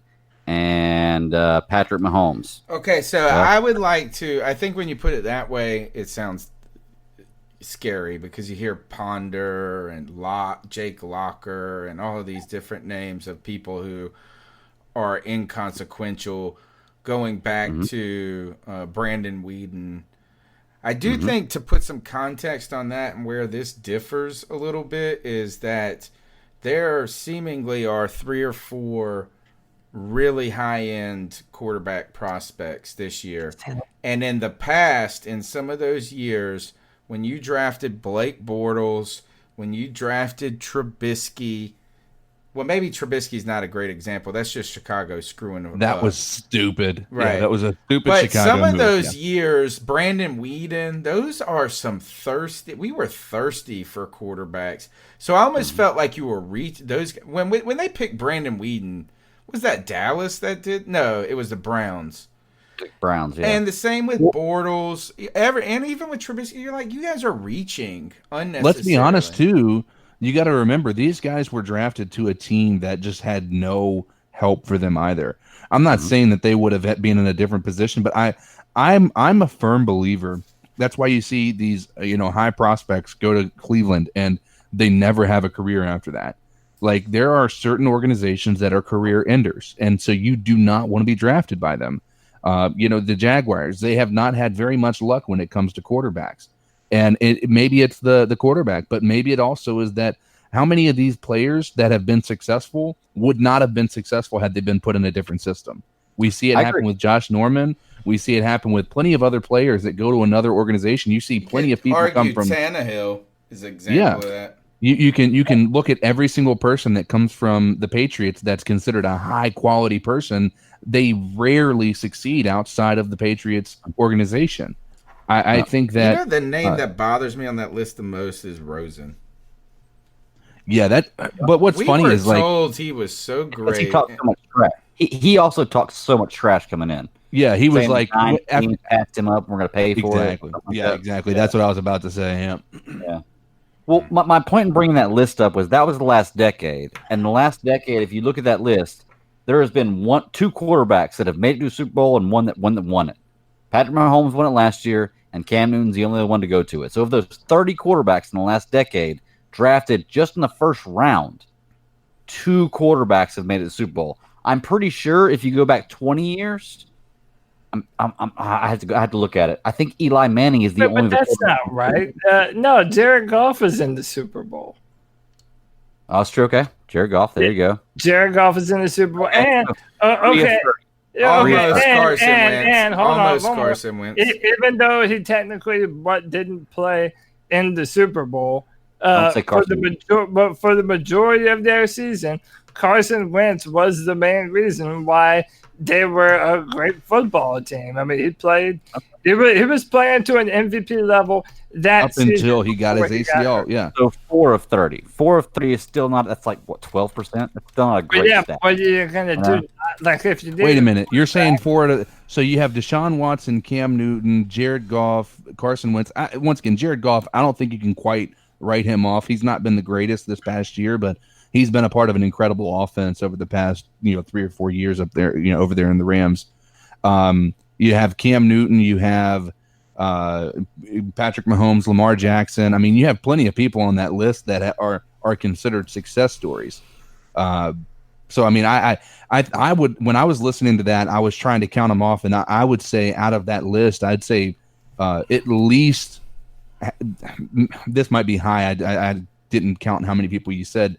I would say close to half of those people have been able to contribute to their team's success in some way, shape, or form.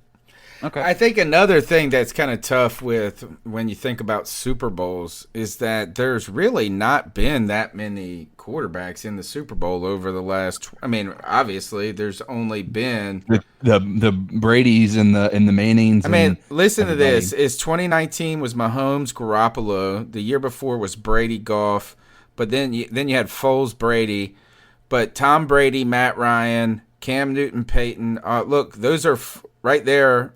Well, Peyton Manning, Tom Brady's an outlier because he was that 6th-round pick.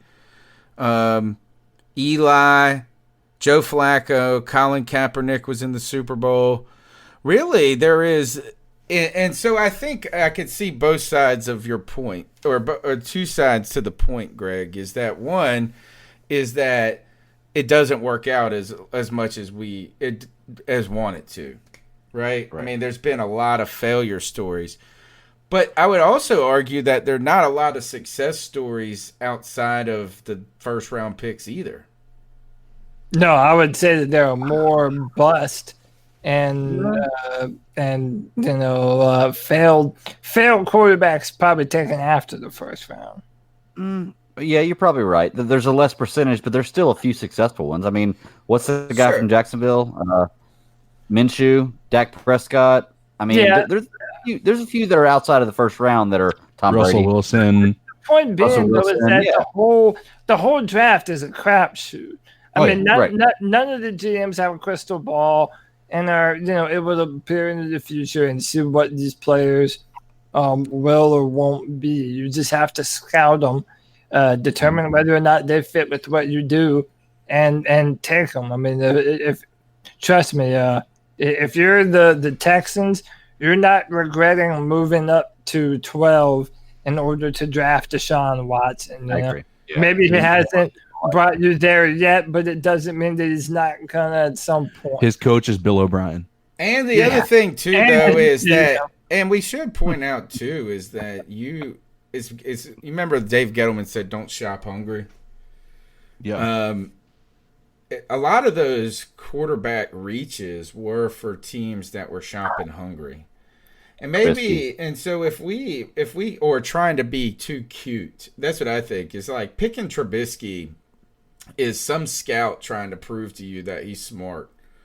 Right. And if it works out, he's going to be the greatest guy ever. But like, dude, he played like 10 games in college. That was it. And he wasn't like that. Carolina. Yeah. For Carolina, which is a horrible football program. That was stupid. And so was Blake Bortles was up in that. But they were shopping hungry. So that's where I would be somewhat okay with it.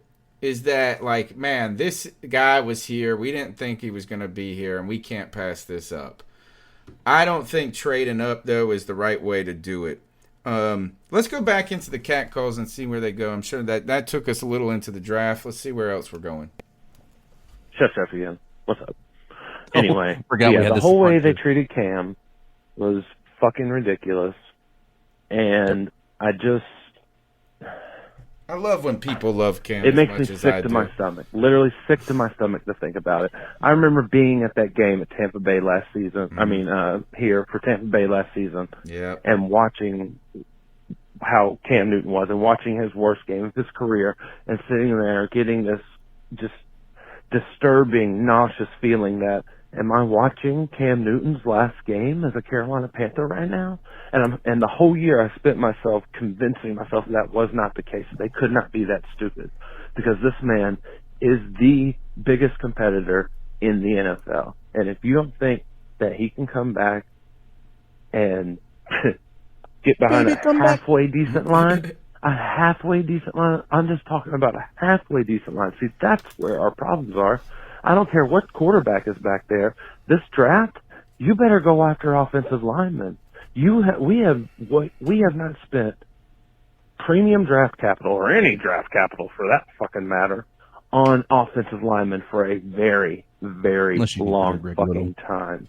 Too little, too late. Far overdue. Yeah. I wouldn't mind to trade back to get 2 offensive linemen.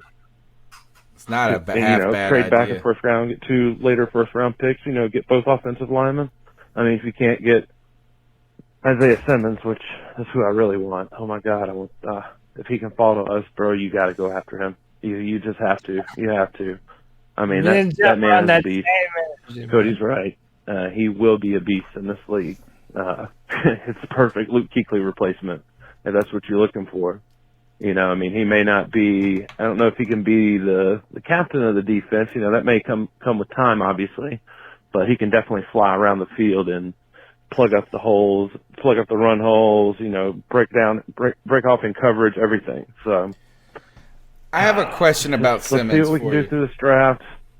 I haven't really been paying too much attention to free agency. A bunch of no names that I've seen so far. But yeah, I didn't get to catch the show this past Tuesday, but I'm catching up on Wednesday, and I will see you guys next Tuesday.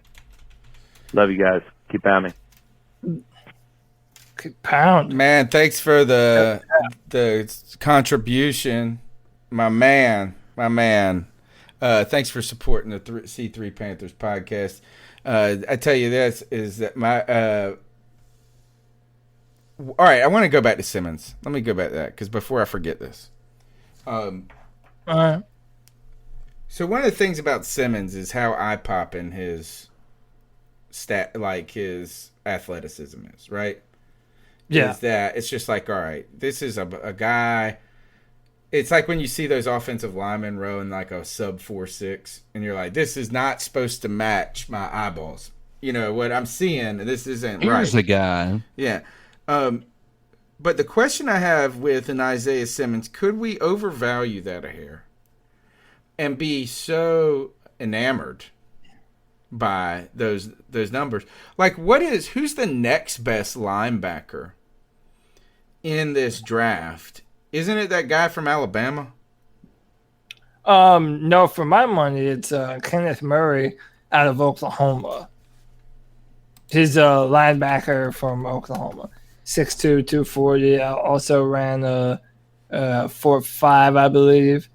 I mean, those are about the Kuechly numbers. But with Isaiah Simmons, Tony, it's not about combine numbers.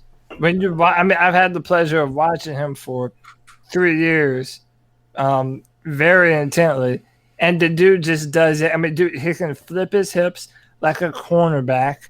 He can run like a running back, and he is 6'4" with an 80-inch wingspan. Right. I'm not disputing any of that. Julius Peppers. I'm not disputing any of that. Yeah. But is the drop off is there another elite type linebacker? Is it worth that high? Is just all I'm saying is that because we've seen the NFL devalue. You want to talk about devaluation of positions? The linebacker position. 20 years ago, I could see you picking this, but I don't think we've been picking linebackers in the top 10 as much. And I'm not saying he's not awesome. What I'm just saying is this: do you get your more bang for your buck at a different position? Yes, and by the way, all those things that you just said were also said when we drafted Luke Kuechly. So, well, with Luke Kuechly, it was at the time there was a severe problem on the team, and that was we had no secondary, right? And we had 2 linebackers that were Pro Bowl linebackers. So I want to. That is different than this case because we don't have any depth there. We just got Shaq Thompson. So this is why he's worth it to me. No matter what you think about Matt Rule. And right now, opinions are up and down because of Cam and things he said and whatever. A lot of it's legitimate stuff. But regardless of whatever you think about Matt Rule, there is one thing that we know about him, and we know that he can do well. He can take a player, and regardless of what position they start at or whatever, I mean, you heard in that Robbie Anderson clip earlier, he is going to find a way, him and Phil Snow, to deploy you in the best way possible. Now, Brent Venables, the defensive coordinator for Clemson, is one of the best defensive minds in all of college football. But you don't have to look too hard to realize that on different packages, on different downs, with different kinds of players, when you have a weapon like Isaiah Simmons that you can put all over the field, opposing offenses don't know how to handle you. Mm-hmm. So you could put Isaiah Simmons at nickel corner, and all of a sudden he's spying the quarterback or dropping all the way back into zone coverage all the way to a deep third, hauling ass down the field with the tight end. I mean, when you have a player who is that versatile, quarterbacks are going to have to make decisions based upon where Isaiah Simmons is lined up. And then it's not even guaranteed that he's going to be doing that specific thing that the quarterback thought he was going to be doing on that play. Would you say that's similar? Would you say that's a kind of the similar argument we have for Christian McCaffrey? Is that by looking at him as just a running back is not. Yeah. So maybe that's I won't say is that's how I've got to reframe my brain when it comes to Simmons is just. But then that means that you expect him really to be. You expect from that description that sounds like better than Luke Kuechly. No, Tony. But before you jump in here, Greg, I just want to say one fast thing. Tony, he has the potential. And listen, everyone has to prove everything. There is not a player that's been drafted that's proven anything in the NFL. Not Joe Burrow, not Tua, not anyone. They all have to live up to the hype. But Isaiah Simmons, when you look at the physical gifts, what he does on film, the type of versatility, I mean, you really are talking about, Tony, potentially a once-in-a-lifetime kind of player. And I don't say that, I don't throw that around willy-nilly. I mean, you have a player that you're going to be able to put at 7 different positions on. Didn't he play like 5 different positions for Clemson? 5. You really can. And most of them are over 100 snaps. So they played him at all those positions a lot. And he did it well. I mean, he could be a once-in-a-lifetime kind of player. Greg, go ahead. Cody, let me back you up, man. And Tony, when you're talking about comparing him to CMC on the offense, imagine this. CMC can play a wide receiver or a running back and probably be one of the top 10 in the NFL at either position, okay? Sure. Imagine if CMC could play running back, tight end, quarterback, wide receiver, and offensive lineman and be probably top 10. Yeah. That's what Isaiah Simmons is, okay? That's what that gives you. Well, then he shouldn't make it to 7 then. And I don't think he will. I really don't think he will. I did a lot of graphs today, and he did not follow me one time. So the other night, check it out right now, and I have a write-up about it for drafttech.com.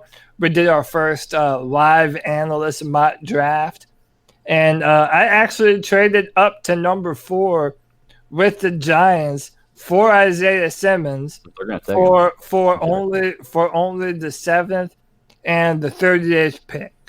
And the Panther fans, some Panther fans would hate that because we have so many holes to fill. Why are you trading up for a player that's not a quarterback?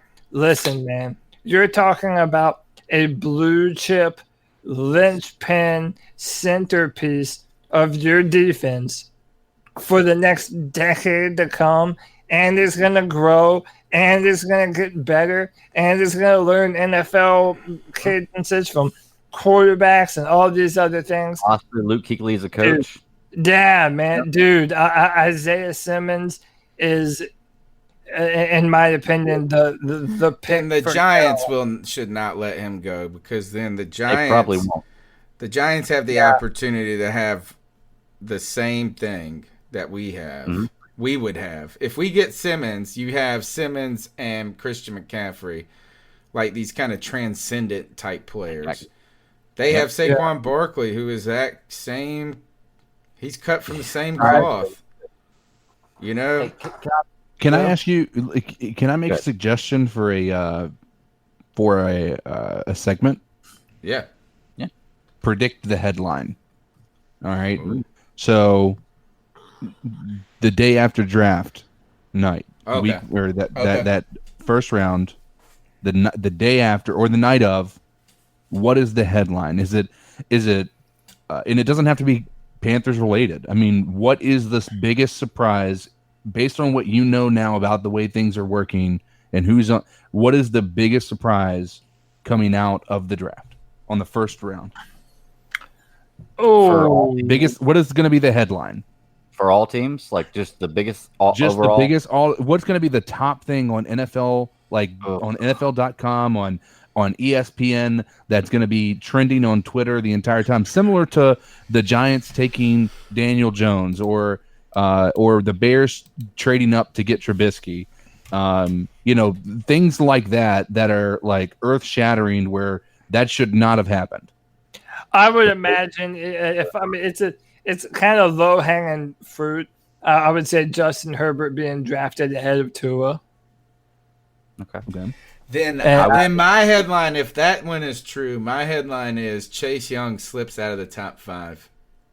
Oh, no. Oh, dude, no way in hell. Dude, I was thinking that literally as you were saying that. Like, the reason I'm saying that is I could see a scenario. I'm not saying it's smart. I could see a scenario where the Redskins take Isaiah Simmons instead of Chase Young, which they're being mocked to take Chase Young pretty much all the way across the board. Mm-hmm.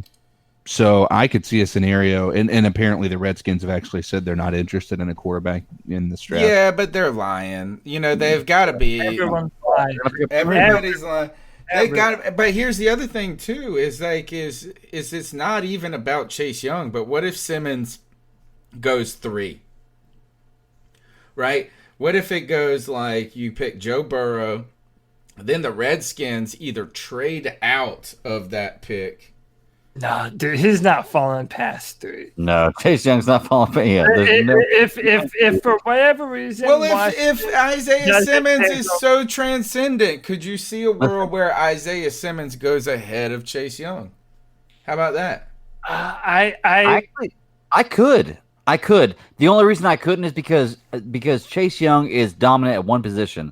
You don't ask a defensive end to play 5 different positions. That's what we should trade up for him, dude. Well, keep in mind. So, by the way, before we go forward, Carl Van and Air Raid 73, thank you so much for the love bombs. We appreciate it. It doesn't go unnoticed. And one of the things that to our discussion, Chase Young last year had 16 sacks, 16, and an astronomical amount of pressures. I mean, a pass rusher. Listen, the level of importance, if you're going to rank them from just all football positions, is quarterback number 1, pass rusher number 2. But you also have to think about team needs. That's all my point is what if there's a run on quarterbacks, and if your headline is correct that what's his name goes ahead of Tua, that means that Tua can't make it past a certain amount of teams as well. Like, he can't make it past the Chargers. He can't make it past the Dolphins and all of these teams. Right.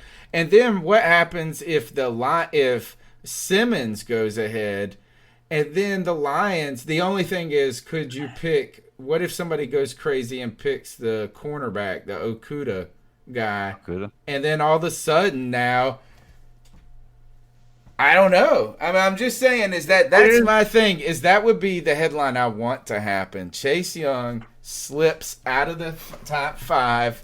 The Chargers mistakenly let him go by because they've got those 2 defensive ends. They have no quarterback. Yep. And then all of a sudden, that's what I want to happen. And if somebody trades out of the top 5, that makes that storyline more plausible. Well, so my question is, if number 2 pick goes by and Chase Young's not drafted, do you think there's a trade immediately from somebody ahead to get him? Because look, I love Isaiah Simmons, I really do, and I honestly think, me personally, because of what my team needs, I think Isaiah Simmons and Chase Young are the 2 best players in the draft. Like them 2 and Okudah.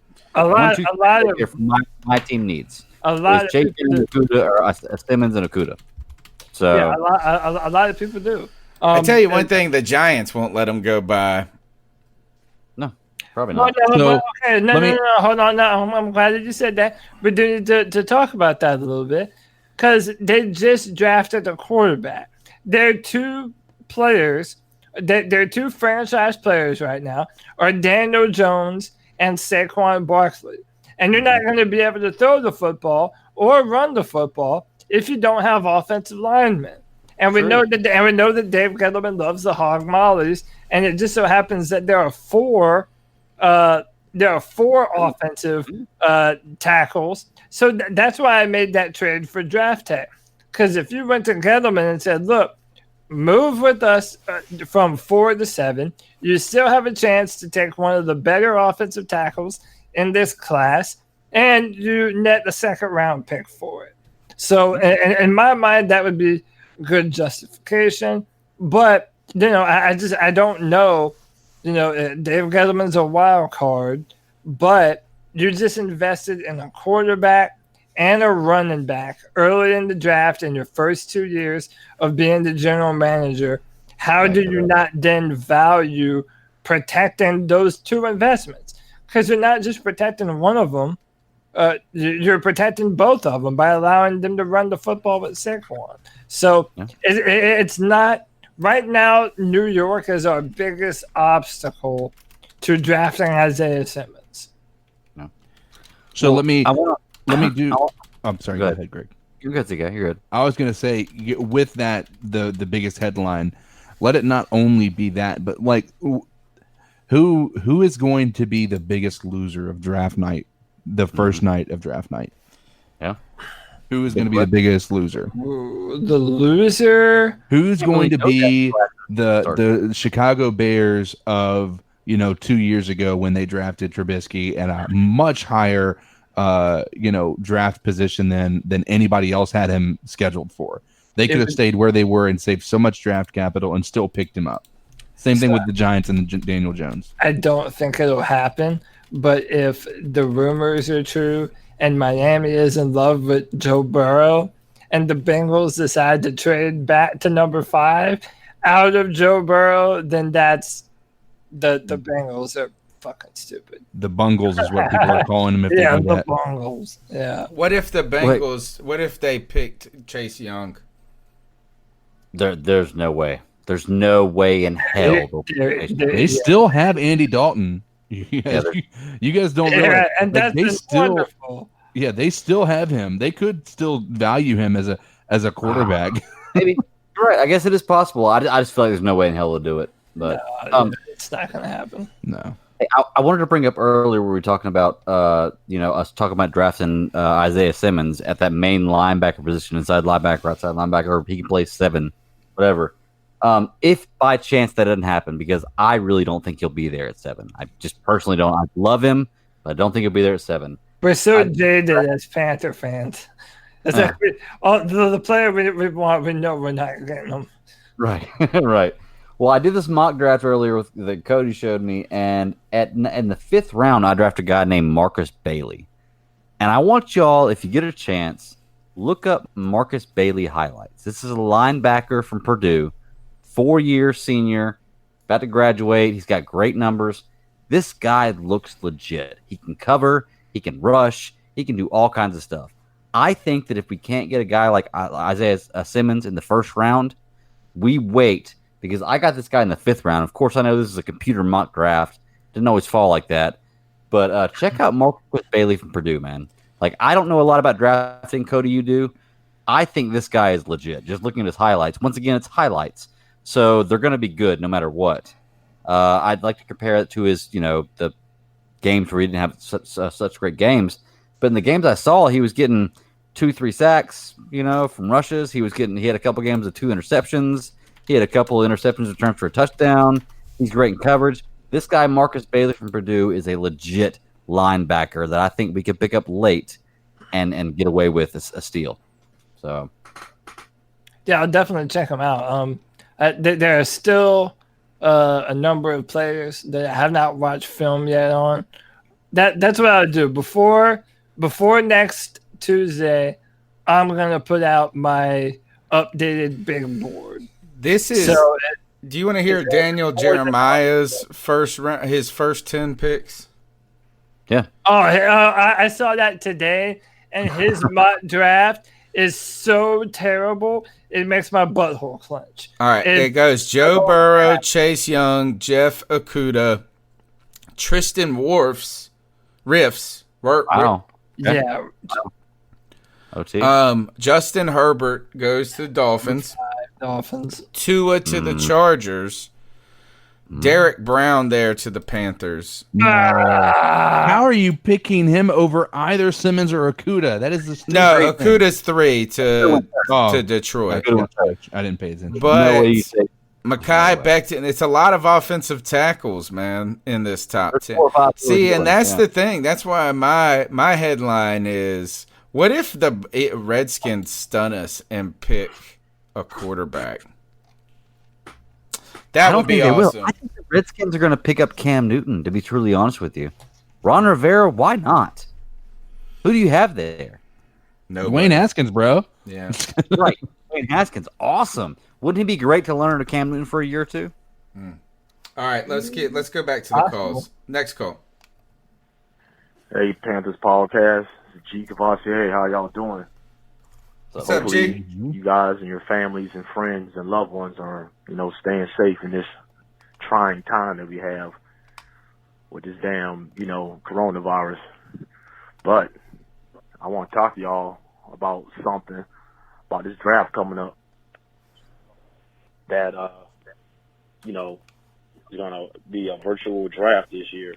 I'm sure everything is going to be okay with that. Everything is going to be okay with that. Now, here is my draft picks. These are the first 2 picks I want. Number 1, in the first round, you got to get Simmons, man, out of Clemson. That damn dude, man, that dude can play linebacker, and he can. If he don't match out linebacker, they put him in safety. I mean, I seriously thought that would happen, but hey, that's my opinion. I mean, we got to get this dude, and I believe if he falls to the second round, he will. But it would be nice, Another dude that man is AJ Terrell out of Clemson. I'm telling you, man, that damn cornerback is that dude is nice, man. That dude is nasty as shit, man. I really want that cornerback from Alabama, man, but he's gonna be gone. That's if Terrell falls to the second round. I don't see us trading no players. I don't see us giving up C-Mac. I hope to God not. Listen to our Hurney interview today, and that shit was. I hate to hear Hurney talk sometimes, man, because it's like that dude is lying through his fucking teeth, man. I swear. So, guys, give me your takes on that. Simmons in round 1, and shit, AJ Terrell in round 2. If he falls in round 2, man, I'm not sold on Derek Brown. I'm done with him. Out of Auburn, that dude is overrated. I'm sorry. I'd rather take everyone's souring on Give me your thoughts on that. Keep pounding. All right, talk about that number 2 pick. We've talked a lot about Isaiah Simmons. So AJ Terrell was a 5-star corner who comes out of Georgia, and he played for Clemson for 3 years, and he's been one of the best cornerbacks in the ACC. He's long, 6'1". He probably needs to bulk up a little bit, but I mean, he did well against really good football teams. The people's last memory of him is against LSU. And he had some bad plays against LSU. But even then, it was a lot of the quarterback and the receivers just making plays and going up and coming down with the football. The coverage was not even that bad. A lot of mock drafts have AJ Terrell going in the first round even of this year's draft and the later end of the first round. So, yeah, that's a player who, if he's available – with the 38th pick, I'd love to have AJ on the team. And then he mentioned another player. Who else did he mention? At the end, he said AJ Terrell and one more. Let's see. Yeah, I don't remember. Listen to our Hurney interview today, and that shit was. I hate to hear Hurney talk sometimes, man, because it's like that. He agrees with us. I swear. So, guys, give me your takes on that. Simmons in round 1, and shit, AJ Terrell in round 2. If he falls in round 2, man, I'm not sold on Derek Brown. Oh, it was somebody from Alabama that was a cornerback. Oh yeah, Trayvon. So the receiver is Stephon Diggs.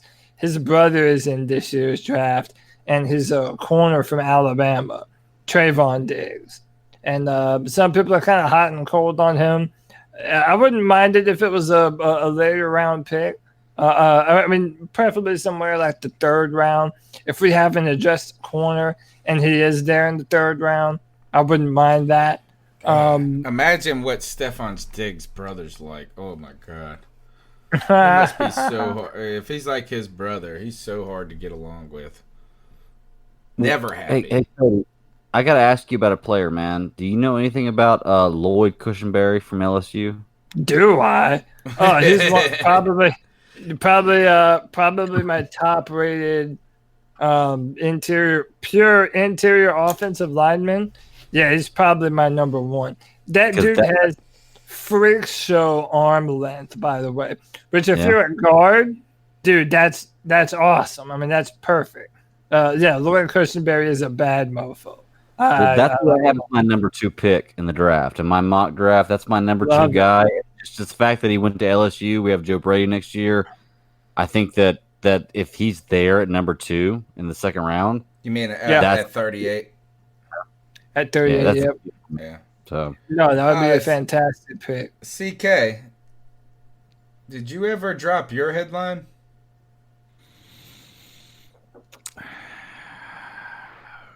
I didn't, but I think mine, because I was similar to yours, I hadn't really thought of. You know what mine's going to be is Tua falls farther in the draft than anybody anticipates.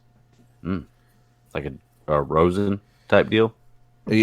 I'm thinking more like and maybe this is a bad example because I can't remember where they were expecting him to go, but more like a Lamar Jackson type of situation. Okay.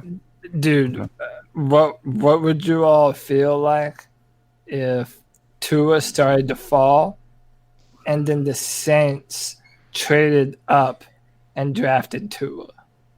I'd be all right with that. I would want to kick the Saints in the nuts. I'd be cool with it.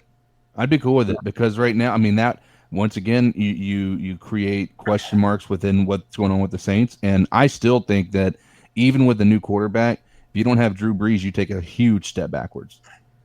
Well, I won all 5 games without him this year, though. Yeah, but Sean Payton and Tua, and that offensive line, but I disagree, CK. I don't think it provides confusion at the position. You know that at some point you keep on kicking this can down the road, but you're gonna have to have life after Drew Brees. Yeah, and again, it's the same. That's the player that people are comparing to is Drew Brees. The way he manages the pocket, goes through his reads, is accurate with the football. I mean, left-handed, which is so awesome. It would be a seamless transition for New Orleans. So I would hate that move if it happened. But I would not be surprised if the Saints say we're going to take a quarterback of the future if one did fall. Well, they have to start thinking about it. They gave it a first-round tenure, right? They gave it. They did a first-round tender on Hill, meaning that unless another team wants to give up their first-round draft pick, they can't. I mean, they can make an offer, and if the Saints aren't willing to match it, then they have to get a first-round pick. In addition to not having to do that, so basically getting rid of him for a first rounder at that point. So nobody's going to take that. Nobody's taking the first rounder for Taysom Hill, right? Which makes you wonder what they think about him. I still think there is no way in this world, and even within the Saints organization, as we heard last week, there is no way in hell that they think that Taysom Hill is the future. I agree too. I don't think he is by any means, but you never know, man. There's a reason that they value him more as a receiver than they do as a quarterback. I could see the Tua drop fall conversation happen. Yeah. Well, I think that's where I kind of went with my question about COVID and whether or not this whole process of social distancing is going to impact one player over another. And I think when I look at what teams are going to, be giving up, I mean, you've got to hit. If you're in the top 10, you have got to hit on whoever you draft. If you don't, it is a huge and a significant impact, and it sets your organization back possibly years if you don't. And so if you to as a Miami Dolphins situation, let's take that into consideration. You have Ryan Fitzpatrick. He's not the answer, right? He's a nice headline grabber. He can do some things on a irregular basis, but you want to have that guy is going to be able to succeed. And right now, all you're hearing is the propaganda that Tua's side of things is getting out there saying, I'm super healthy. I'm able to do everything I possibly can. And nobody is able to verify it. Similar to what's happening with Cam Newton. I hope Chase Young slips, dude. That's going to be my dream for the next 3 weeks. That is my dream. Hoping one hand, shit the other, my friend. Yeah, but is what you have to acknowledge, Cody, is that the NFL draft is unpredictable. It's true. Is that last year Cleveland Farrell went 4. Yeah. Yeah. Right? Is that the Giants picked Daniel Jones at 6. Speaking of, is that what did Josh Allen do with the Jags this year? How was he? Remember how big that defensive end? That we were talking about him, kind of like Chase Young type conversation. I think no, a little bit. No.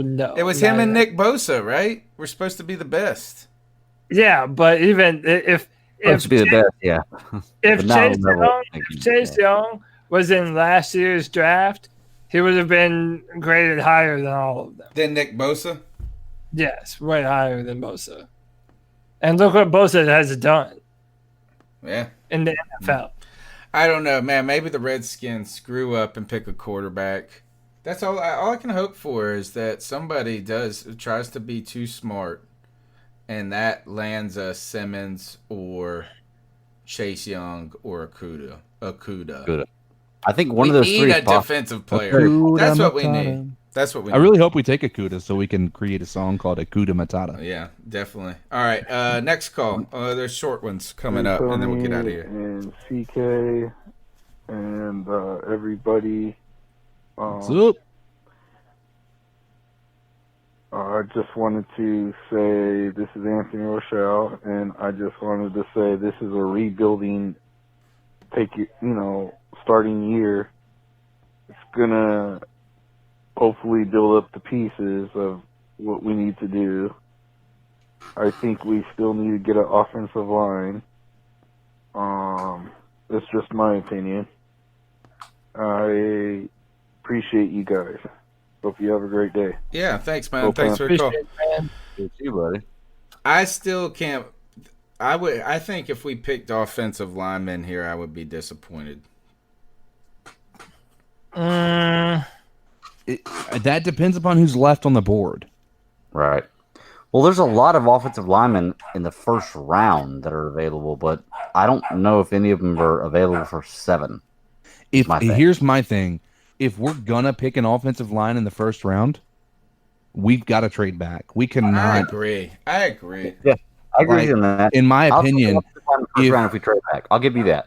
Yeah, if we're actually adding multiple pieces, which I can see with what, and Greg, you may agree on this point. I can see the team as Matt Rule trading back because I don't think that they would necessarily value a top 10 pick as much with the type of players he's been adding to this team since he's been here. And he's supposed to be so analytics based too. Yeah. So I can see them playing the long game and actually getting the pieces that they feel like are going to fill the holes and try to piece together the puzzle without having one person be the centerpiece. And instead having the team working as a whole.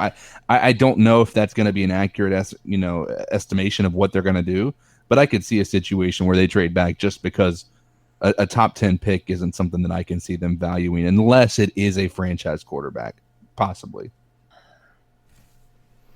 All right, next go. Hey, this is Anthony. I just wanted to say to Cody that I agree that we should get Isaiah Simmons if we can take him. That's about it. Go Panthers. I just feel all right. So this is where my Chase Young thought came from. Is that there's too many top 10 picks in the top 10. You know, and then you throw in the part that teams are prone to do some unpredictable stuff, needy teams, hungry teams for a quarterback, and this and that. Is that there's got to be somebody who slips. And that was kind of where my conversation went early in the show a little bit, is that you guys have told me this. You've told me that Isaiah Simmons, transcendent player. Chase Young, transcendent player. Joe Burrow, number one no matter what. Tua, best quarterback prospect, but injured. And you've also told me, too, that the Justin Herbert guy is going to go ahead of him. Like, at some point, somebody's got to be a bust. Yeah, and somebody's going to be there. So what if you trade back? Yeah. What if you got Kinlaw and an offensive tackle? Oh, man.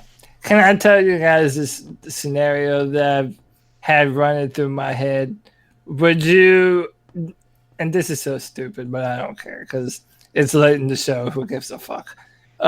Let's say we draft Isaiah Simmons at number 7. Would you be willing to do a 1-for-1 trade of Christian McCaffrey to Denver for the 15th pick and draft Javon Kinlaw at number 15? And get what could potentially be 2 Pro Bowl players on your defense. Would you? I don't think so. I don't think so, simply because I think Christian McCaffrey has shown that he is valued way higher than a 15th round. I mean, number 15 pick in the draft, right? But I think personally, when I look at the organization as a whole, again, I think they are valuing the offense more so than the defense. And I think they want the pieces for defense, but I think Christian McCaffrey is a bigger part of, especially when you have a Teddy Bridgewater who is known to hold onto the ball a little bit too long. If you have an outlet like a Christian McCaffrey who's able to take that,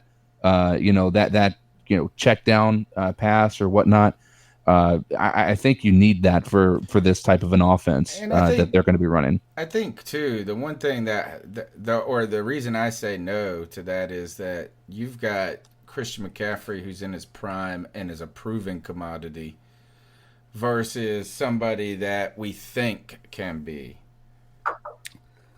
The only problem is there, Tony, is I'd rather trade picks. I'd rather trade you're picks to than pay Christian McCaffrey though. Like by the next year, you're going to pay Christian McCaffrey as a top 3 running back. And I'm okay with it. And we don't have no problem with that. And we don't know that he's not going to hold out this year for more money. Right. To be the highest, he should be the highest paid running back, in my opinion. Yeah, and there is the connection, though, Cody. One other thing is his dad play. Yeah. So it's not like we're doing bad by Christian. We're sending him to play for his fucking hometown team. And by the way, so if Javon Kinlaw does end up becoming the next Chris Jones, just a monster in the middle, and we have K1 Short, think about how fast our linebackers have played throughout the past few years because we've had a dominant interior pass rush. And then you add Brian Burns off. Brian Burns. And remember, so that would leave us in this scenario coming away with Isaiah Simmons and Javon Kinlaw. Like, that's a way to turn around your defense in no time, dude. I'm not going to lie. I love Christian McCaffrey, but I haven't bought his jersey yet. To have Kinlaw and Isaiah Simmons, that'd be nuts.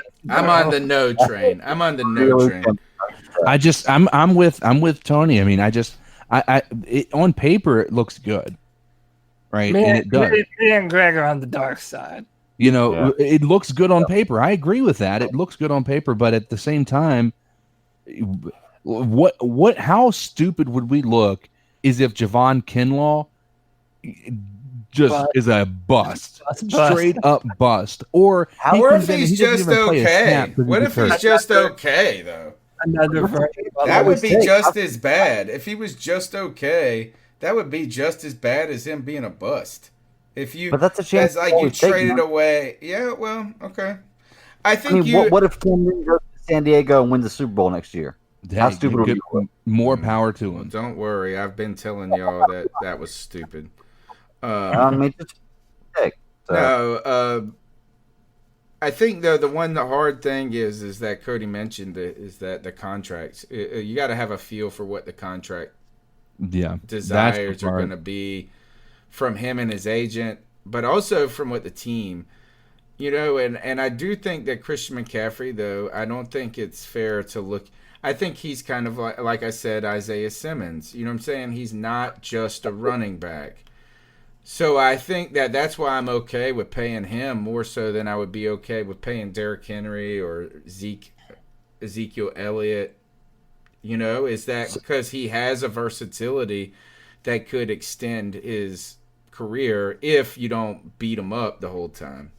But also keep in mind, can you name either of the running backs or any of the running backs that played for Kansas City or San Francisco? I can't name their linebackers either, though. Moster, but Tevin Coleman. And you just told me Simmons was so wonderful. I can't name anybody's linebackers.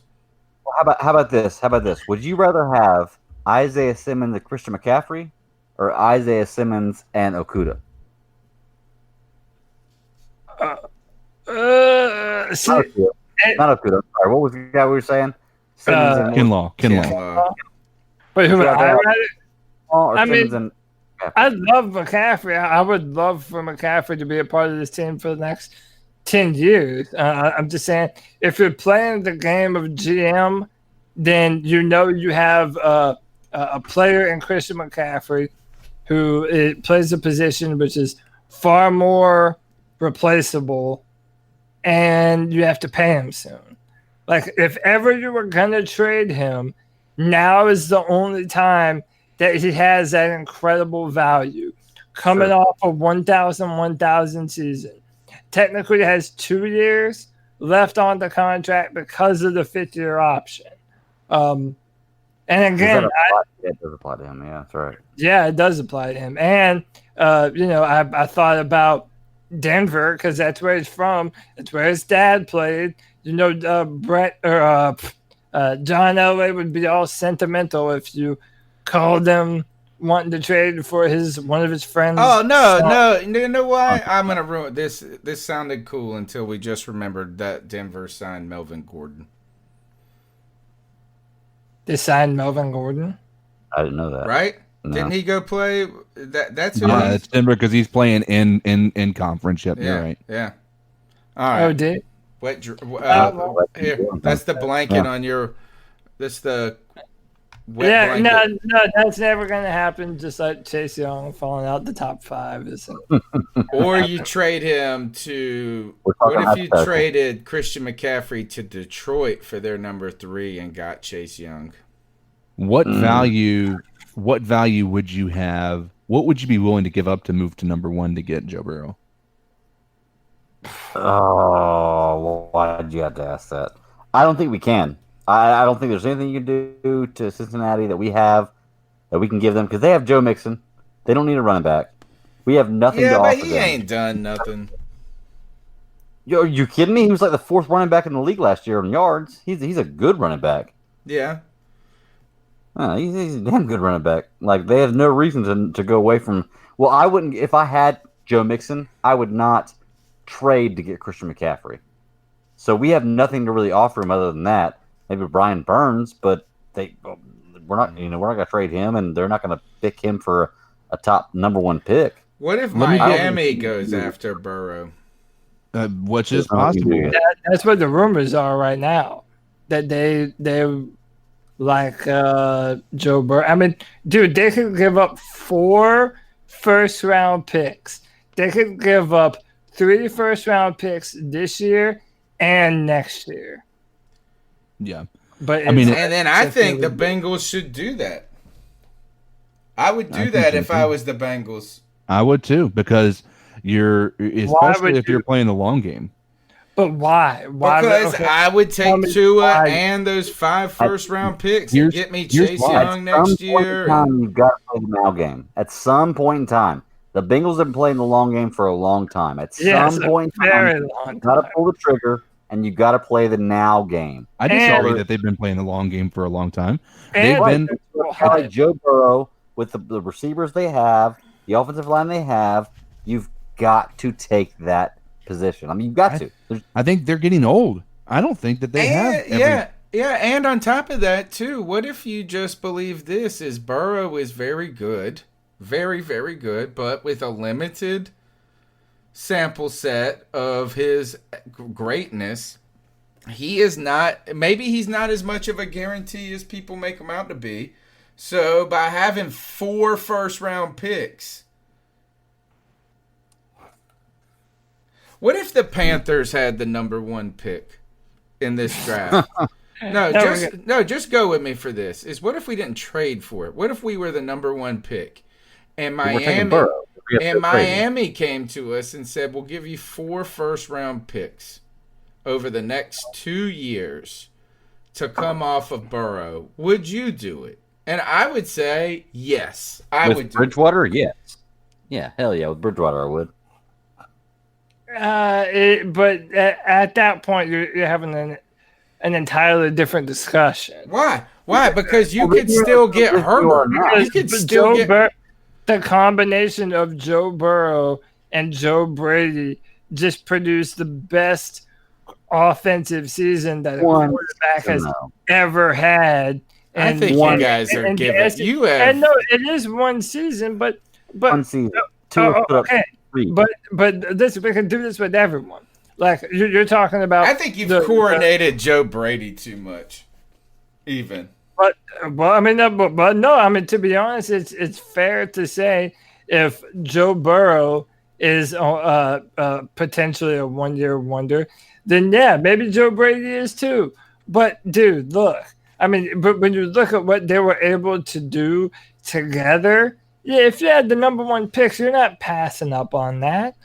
You're just not. You're not passing up on that. Yeah, I mean, I think for us, I like the 4 picks sounds good, but I think that when you do have that combination of Joe Brady and Joe Burrow, it's hard to pass that up, especially seeing that success that happened in LSU with those 2 together. Yeah. However, what's up, Tyler? However, if we have the scenario that we have right now, I think it makes a ton of sense for the Bengals to take that 4 picks and then go ahead and trade out of that. Because, I mean, the reality of the situation is they're not going to be out of the running for a quarterback this year. It may not be a Joe Brady, but it's not going to be somebody that's going to be garbage 9 times out of 10. No, they could still get Tua. Yeah. They could still get Herbert they're going to have. Yeah, they could draft. They're going to have a them. lot. And the reason I'm saying this is I look at that team, and you guys. I mean, and once again, the Bengals have been irrelevant for so long. Maybe it's because of that, but I see a lot of holes for that team as well, and I feel like they're in a rebuild. And right now, if they don't go quarterback this year, I wouldn't be surprised. You still have Andy Dalton, who can go out there and game manage, if you want to call it that. And what you can then do is focus on building up a team before you get your quarterback next year. Or you could get that quarterback this year and all those picks. Yeah. I would do it. Yeah, but I would do it in a heartbeat, even if we have Joe fucking Brady. But again, it goes back to this, and I feel like I've almost, in order to not harp on the injuries so much, I feel like I haven't said it enough. If you're injured in college all the time, why do you think it's going to be different in the NFL? If that's your point, then go with Herbert. Go with Justin Herbert. You argue the same point the other way. If you're not injured in college, what makes you think you're not going to be injured in the pros? I mean, there's every argument, No, but I'm saying it actually doesn't go the other way though, because I'm saying if there aren't too many scenarios where you have a college player that's injury prone, and then they get to the NFL and they're fine. Like that almost never happens. I agree. Let me ask you something, Cody, because you know this better than anybody. The Deshaun Watson Clemson Tigers. Yeah. Could they have beaten the Joe Brady and the what's his name? The Burrow. first round pick. Burrow. They've beaten the Burrow LSU Tigers. That we're gonna do a whole nother subject, but we didn't have the only reason I ask that is because it's not just about the team and hasn't won a Super Bowl. Well, hasn't got the first round, I don't think, right? Well, Deshaun lost to Alabama, and then he beat Alabama the very next year. So, do you think he would have beaten Joe Brady and Burrow this year if he was playing? If it was that same, what Clemson team are we talking about? The one that won the national championship. Yeah, the team that Deshaun Watson was playing for. Take that team, put it against LSU in the national championship. Who wins that game? That's what I'm saying. Now, you have doubt. That's why I say I feel like there is. That's my doubt in Joe Brady because not Joe Brady, Burrow. No, I mean I won't be a homer. There's still no guarantee. A phenomenal year. One time, he also had 2 years before that weren't as great. Whereas, which people say I have a boner for Tua Tagovailoa. Tua Tagovailoa has played at a top 2 or 3 level every year he has played. And he would have been number 1 had he not gotten pulled in the fourth quarter every game he played because they were so far ahead. So that's why I feel like Tua Tagovailoa is a better quarterback than Joe Burrow. But okay, how much? This is kind of unfair. But how much film or how much Joe Burrow have you watched? Like, have you watched him from play to play? How he maneuvers around the pocket? How he anticipates? Okay, I'll give you that.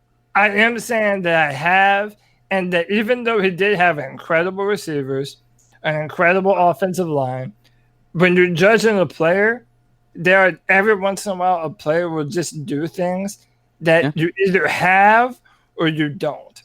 And all of my years looking at quarterbacks and judging them, I don't think I've ever seen one who has better pocket awareness than Joe Burrow. Let me ask you this. All right, how about this? Is if the Kansas City Chiefs called up the Cincinnati Bengals and said, we will trade you Patrick Mahomes for Joe Burrow, would you do it?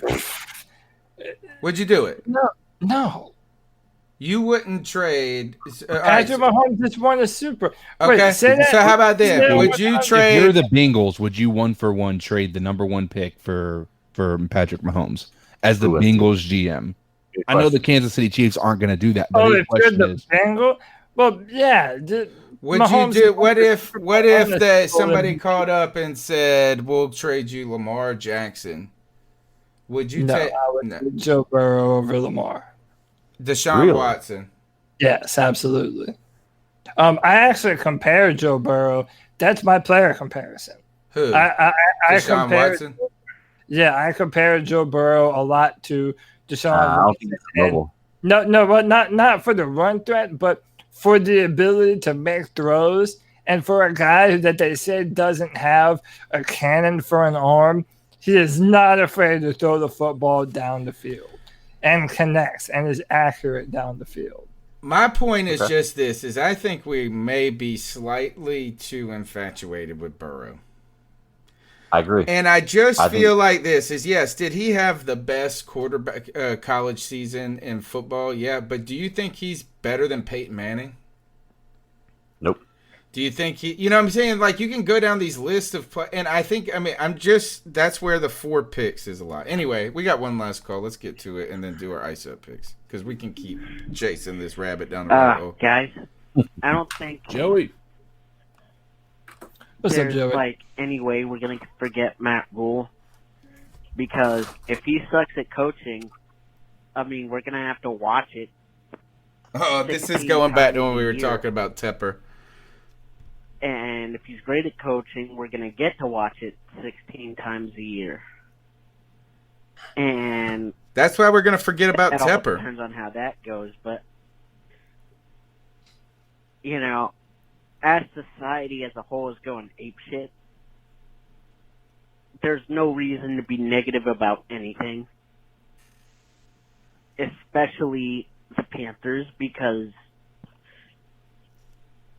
I refuse to be negative about anything until it actually sucks right in front of my Panther Blue hearing aids. So, yes. That's how I roll. I like that. I'm We still need going to some be that Panther idiot that love. stands out in damn near 100-degree weather with a bunch of other Panthers fans. If the before CDC proceeding to sit lets in a us. 100-degree stadium, being optimistic, saying they can't wait to watch the Panthers and life has finally started. I'm still going to be that person. And I'm still going to be liable to have what happened last year happen to me, which is have my hopes just crushed. But you know what? I don't give a fuck. That's life. You gotta be positive. You're right. Keep pounding, guys. Joey in here with the ray of sunshine. I like it.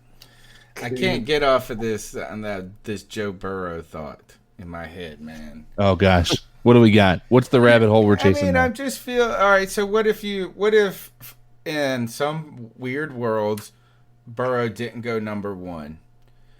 He'd go number 2 or 3. Right, and say you're the Redskins.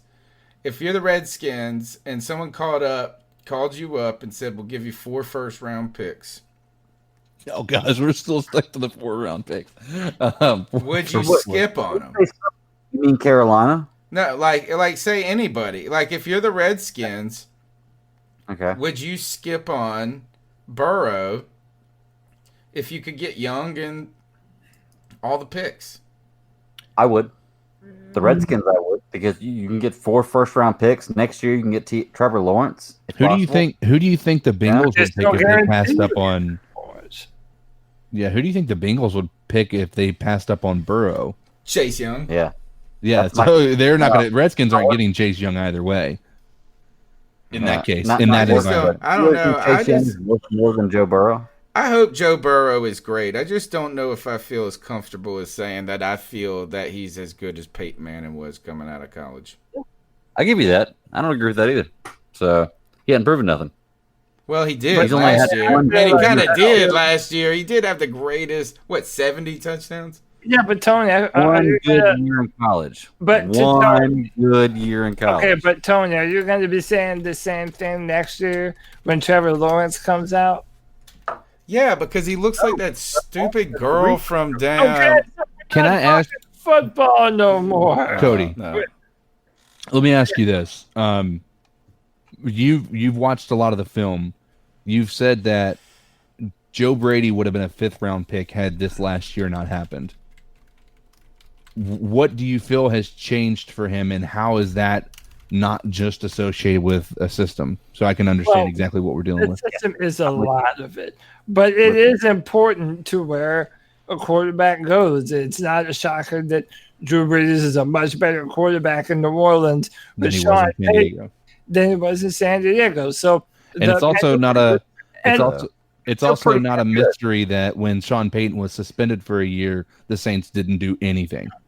Right. Right. So, with that said, and it goes back to if the Panthers did have the number 1 pick, yeah, you're not going to pass on that peanut butter and jelly option you have the opportunity to make. But, from if you're asking what did better this year was, 1, throwing the football down the field, throwing it with accuracy, poise in the pocket, going through his progressions, knowing the field, recognizing stuff pre-snap, calling out changes, his spatial awareness, both down the field and in the pocket, are exceptional and improved a lot. They just asked him to do a whole lot more, and he did it all at a high level and then some. So, but really just throwing the football. The dude had an 82% completion percentage. Yeah, I mean, is that right? The reason I bring that's ridiculous insane. number. The reason I bring that question up is because I think that the only reason I could see the Bengals passing on Burrow is that they look at the film and they see why they see that they're going to be more likely to get a 5th round Joe Burrow instead of a 1st round Joe Burrow. Right. A Joe Burrow from his junior year as opposed to his senior year. Well, their head coach is a West Coast style offense guy, but so is Joe Brady. So it's variations of that West Coast style. Yeah. So it's a match for them too. I have. I got a. When did LSU play? LSU played Texas A&M in 2018, and it was 74-72. Is that right? Oh, it went into like crazy overtime. But That's a deep battle. Yeah. You can't. They were at the very end of the game, they had to throw. Was that 2018 though? Yeah, start from the 10-yard line after every touchdown. Well, I want to ask you this, Cody. Though, just say, for instance, Joe Burrow does not make it to the You broke up. Now we can't hear you at all. Yep. Yeah. We heard Joe Brady doesn't. I think you were about to say doesn't make it to the national championship. At the very end, your sound. What in the world? Yeah, I think it has more to do with your internet for some reason, because it's if you were in the middle of talking and then it just got digital distortion. So. Yep. Is he leaving and coming back? Yeah, he's gonna come back. Okay. All right. Well, yeah. We'll ask that. Is that? Can you hear me now? Yeah. You can. All right. Try that one. Go ahead. If Joe Burrow didn't or doesn't, was where we lost you. Right. Well, if Joe Burrow does not make it to the national championship game last year, let's say he throws the exact same amount of yards, the exact same amount of touchdowns, everything else, but his defense lets him down, and he doesn't make it to the national championship, do you look at him as the solely number 1 pick? Nobody should go anywhere else. He is the guy. Or is it recency bias because he won the national title? No, he's probably still number 1 based off of the if he didn't lose it and it was the defense, yeah, he had an incredible season. He won the Heisman, and he finished so strong too. 46 points against Alabama, 58 against Mississippi, against Oklahoma. He had 8 total touchdowns. Yeah, 63 points in the Peach Bowl. And he plays with such confidence too. I mean, when you watch that game, as much as I wanted Clemson to win, I mean, you just saw him like he came out. He had didn't he get hurt, and then he just came back and he didn't let it phase him. I mean, the guy came out there with such poise and calm. He was just so calm and collected. He was in such a zone. He was in such a zone, dude. He was seeing things in slow motion last year. Yeah. Yeah, and the only thing I saw of him was that championship game. That is the only time I actually saw him playing. Yeah, because I don't really watch college football. And me too. I've got to say, I mean, his deep ball is beautiful.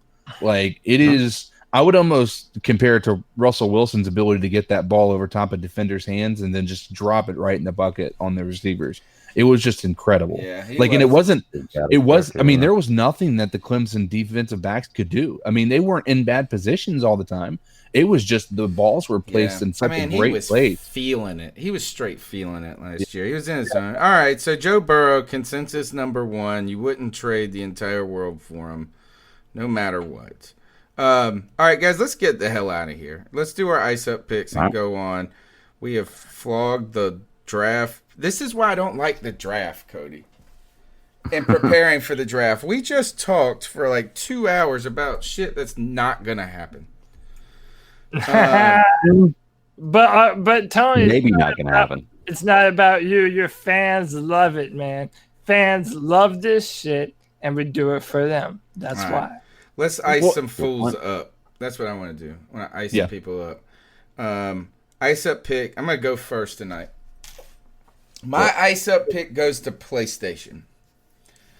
Oh, really? Right. I love PlayStation. Nope, it's got nothing to do. I know that the new remote for the PS5 was leaked today or whatever. Got nothing to do with that. I have been a contrarian my whole life. When it came to Nintendo, I did Sega. when it came to Xbox, I did PlayStation. I've been a PlayStation guy. I've had a PlayStation 1. My man. All the way up, right? I've had My every man. PlayStation system that there is. Same. I even bought the PlayStation. Was it the 3? The Vita? The 3. No, I didn't have that one. But I had three PlayStation 3s. Like I bought it the first when it came out that Christmas. Then they had like the Slim and yeah, I had the $600 one with when it first came out. It cost me so much. I felt ridiculous paying $700 in 2008 for all of that. It ended up breaking, like dying on its own. Thank goodness I bought the warranties. But that's the only reason I have multiple PlayStation 3s. So I got the PlayStation 4 now. I always play video games around Christmas time. Like when I got a little time off from work, I'll buy a bunch of PlayStation games ridiculously. So I bought the PlayStation 4 for my kid 2 Christmases ago, and then I bought myself a bunch of games with it and gave them to him as his Christmas present. Right. But other than that, I'm like real streaky, and I don't play it a lot. I pay for the PS whatever stuff, the PlayStation Plus, because you got to have it to play on the internet. You sound just like me. So this January, I got my renewal for PlayStation Plus, and every year that this happens, my wife bitches at me when she sees it on the credit card, and she's like, "This is the one." Like, my wife will waste money on all types of shit, but she gets so upset about this fucking yearly package for the PlayStation. Well, PlayStation also issued us a charge of $621.26. What? My wife refused the charge, right? Yeah. Like, she just called the bank. She first tried calling PlayStation. She did this. Once she saw that money, she got scared. So she called PlayStation, went on their website, couldn't get anybody. And it was like, due to high volume of calls. Anyway, so we refuted it with the bank. I haven't been playing the game a lot. My kid has been doing other stuff on his iPad. So we go to fire up the PlayStation last month, and we're banned from the PS network. So I was like, all right, well, we don't really need it. I ain't got time or money right now to worry about this. We're going to Italy and all this shit, so we'll figure it out later. Well, we cleaned out the playroom yesterday. We got all of the shit straightened up, and I said, son, we're going to get the fucking PlayStation working again. So I spent hours and hours on this, going to deduce this, and after like 3 hours of yelling with the keyboard chat, I was chatting with these people. Obviously, somehow my PlayStation account got hacked or something, because somebody downloaded $600 worth of games on my account somehow. It won't us. I said, dude, look, we ain't bought more than $10 in one transaction in the last 3 years. Right? We bought Facebook. Like, the only thing we ever buy is the fucking, every now and then I buy my kid that loot box shit on Fortnite for some skins or something. Anyway, they refused. They will not reactivate my account unless I pay that $621. F that. Create a new account, dude. That's what I had to do. Yeah. But my kid's fucking crying over there because he's lost his skins. He'll be all right. But I want to know tell your what kid the to work hack for that is. $600. What is the hack? Like, how does somebody else download games? He didn't lose his. He should still be able to log into his Epic ID on Fortnite and still get his skins back. Dude, this hacker, I lost my Netflix account. I was able to recoup it, but it wiped all the stuff that I had built up, that I had saved and movies and stuff. Got rid of all of that too. Hacker got my account. I still can't log into my Twitch account. Damn. So to you, PlayStation, who can't just recognize that my ass did not spend in one single day $600 on games, and you refuse to, anyway, I just think that's... I would, if I'm you, I'm contacting them on Twitter, Instagram, Facebook, because I'm telling you, when you make it public, that this is happening Yes. and they're being that stupid, you immediately get a reply from the company on that social media publicly saying, please email me and contact me about what's going on and we'll Yes. try to help you. And then I all of a 100% sudden, agree, man. When Now, all Disney of a Plus wouldn't give me my membership, I went on Twitter and did that, and they immediately contacted me. CK's right. I told him, I said, I have a podcast and I've got a social media with a decent reach. I told him, I said, I'm going to start going with Microsoft if you don't watch the fuck out. And I will never buy an Xbox. So that's how pissed I am at PlayStation. I even said that. Here, Joey Esquivel wanted me to play this 9-second clip. Guys, I don't think we have to worry about the Redskins taking Simmons or Young unless they could play special teams gunner. That's Oh, what it's true. We didn't I was even going to think ask about that. this is, would Isaiah Simmons, would he be an all-pro on special teams? Oh my God! He would be the god of special teams. Okay, so ice up, and now I am back on PlayStation and play some Overwatch or whatever. Very nice. I don't know if anyone else wants to go next. I kind of have mine, but if anyone wants to go first, they can go. Well, fire it off. Get in there. Go ahead, man.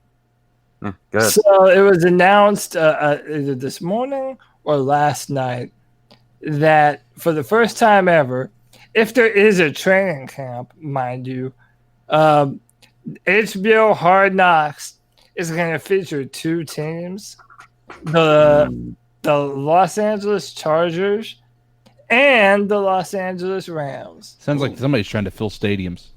Dude, who gives a fuck, man? But dude, the last time they played or they did the LA Rams, it was terrible. One of the worst seasons ever. Jared Goff comes off so stupid in that show. Was that the one where Jeff Fisher got fired? Yep. Yeah. Yeah. But they did Hard Knocks on him, and then the very same season they did All or Nothing. All or Nothing, and they got fired during the course of the season on the All or Nothing. That's what it But was.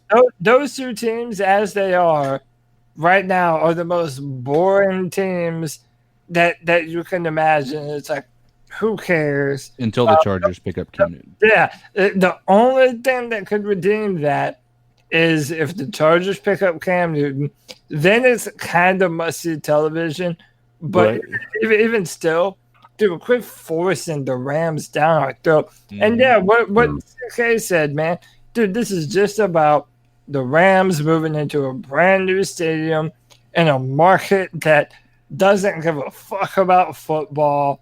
Trying to shove it down people's throat to HBO, the NFL, and all the decision makers that are forcing this on people. Ice up, son. Ice up. All right. Get in there. Someone. CK, it's up to you, man. You want it? You go ahead. All right, cool. I am icing up. It's more or less the coronavirus, but it's a bigger type deal, or not a bigger type deal, but smaller type deal where I'm icing up restaurants and pizza companies that are putting these commercials out that are talking about the no contact delivery and all this other kind of crap. What pizza place do you go to that after my pizza is cooked, they don't touch my food? Like, seriously, I've seen these pizza places. I've been there. You take it out of the oven, you put it in the box, you cut it. You do not touch my food, even before this coronavirus stuff. Why are you promoting now that you are offering no contact delivery? Because you shouldn't be touching my food after the pizza comes out of the oven. Period. They might be talking about the credit card slips. Now you don't have to sign credit card slips. And I'll get to that too. So there's commercials about the credit card slips where they offer you the credit card in the to-go container. That's awesome. But guess what? You've got to pick up that credit card and swipe it. So at some point in time, you are touching that credit card. You are just advertising, making it sound like you are doing something special that you always have to do to make things work. Stop fronting. This is not some kind of new thing you're doing. This is the way it's always been. The only difference is now you give me my credit card in a to-go container instead of in my hand, or you're holding in my hand. So to all restaurants and fast food places, pizza places that are doing this, ice up, you're not fooling me. And if you're touching my food after you've made it, then I don't want to eat with you anyway. Period. Anytime, coronavirus or not. You know? There's no point that a burger place should touch my food after it's made. Like, think about it. You make the burger, you put it in the wrapper, you hand it to me. You shouldn't touch the food after that. Same way with pizza. You take it out of the oven, you put it in the box, you cut it. You shouldn't touch my food after that. There's nothing different. So ice up all you places that are trying to make it feel like you are with the cause or down with what's going on right now. Nothing is different. You're doing everything the same. You're just making more money. So ice up. Obviously, the pizza industry is woke, brother. Right. And on top of that is that you should probably always worry about pizza shops. I worked at one for 12 years, and it's a place where stoners work, and that's it. Like, so... I'm saying. That's it. I worked at this place. I worked at this place, Michelangelo's Pizza, and for like 12 years, off and on through high school and college, and love it. I would go eat there today, but it's just a bunch of 20-year-old dudes who, and there's like one girl that works there, so they all are trying to be up in that ear no matter what.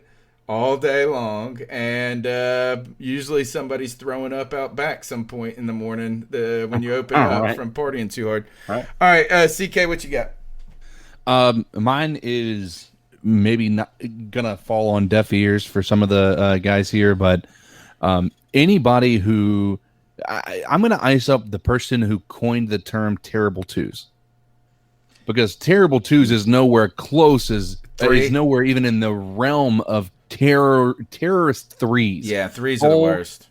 My gosh, I'm sitting there through twos. I'm like, oh, this ain't too bad. Maybe I have thought your kid was good. Yeah, I'm like, all of a sudden, I'm like, man, I just skipped out on this, man. All right, cool deal. I'm a good parent. I got my shit together. All right. No, that's not how this shit works. I don't know who the hell thought that was the actual way to address that, but I'm telling you, terrorist threes is a quadruple. My son broke his bed today. Yeah, he threw his nightlight against the wall and broke it. The kid is a terrorist. I'm telling you. It's truth, man. Listen, he's developing a personality, and I don't like him. The problem is no exists only to piss me off now. Like he knows what makes me mad, and he'll just like I'll tell him no, and he'll say I don't want you anymore, and I'm like, go. Don't worry, I don't want you anymore either. I'm like, I didn't ask for this shit. I'm done. I'm just go ahead, get out of here. You're gonna want me when I drop you off on the side of the road, you little shit. My wife doesn't like it when I do this, but I always tell him, I'm like, you could have been a dumpster baby. If it. Wow. I always tell I used to joke that I always used to be like, hey, we are driving past a fire station. Right. Like, y'all bitches better get in line, or my ass is free to drop y'all off without penalty. Drop you off. Man. Anyway, yeah. So the person who said the terrible twos is the worst part of a parent or child's early ages, you're full of shit, and ice up. You got to have more kids, dude. No, I'm done with the one, man. Like, have after more this, kids and come back to me, because I call my kids question bullies, man. They bully me with questions. What are we gonna eat on Tuesday?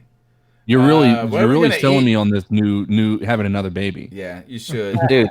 They're kind of like dogs a little bit. I got a 13 and a 10-year-old. The good news about having multiple kids is they're kind of like dogs. Is that they they can tend to themselves. They play with each other. Yeah. And then we don't have to deal with them as much. They entertain. But my son is almost 4, and so by the time we have another one, he'd be 5. And I don't think that type of an age difference is conducive for a positive working relationship. Yeah. I agree.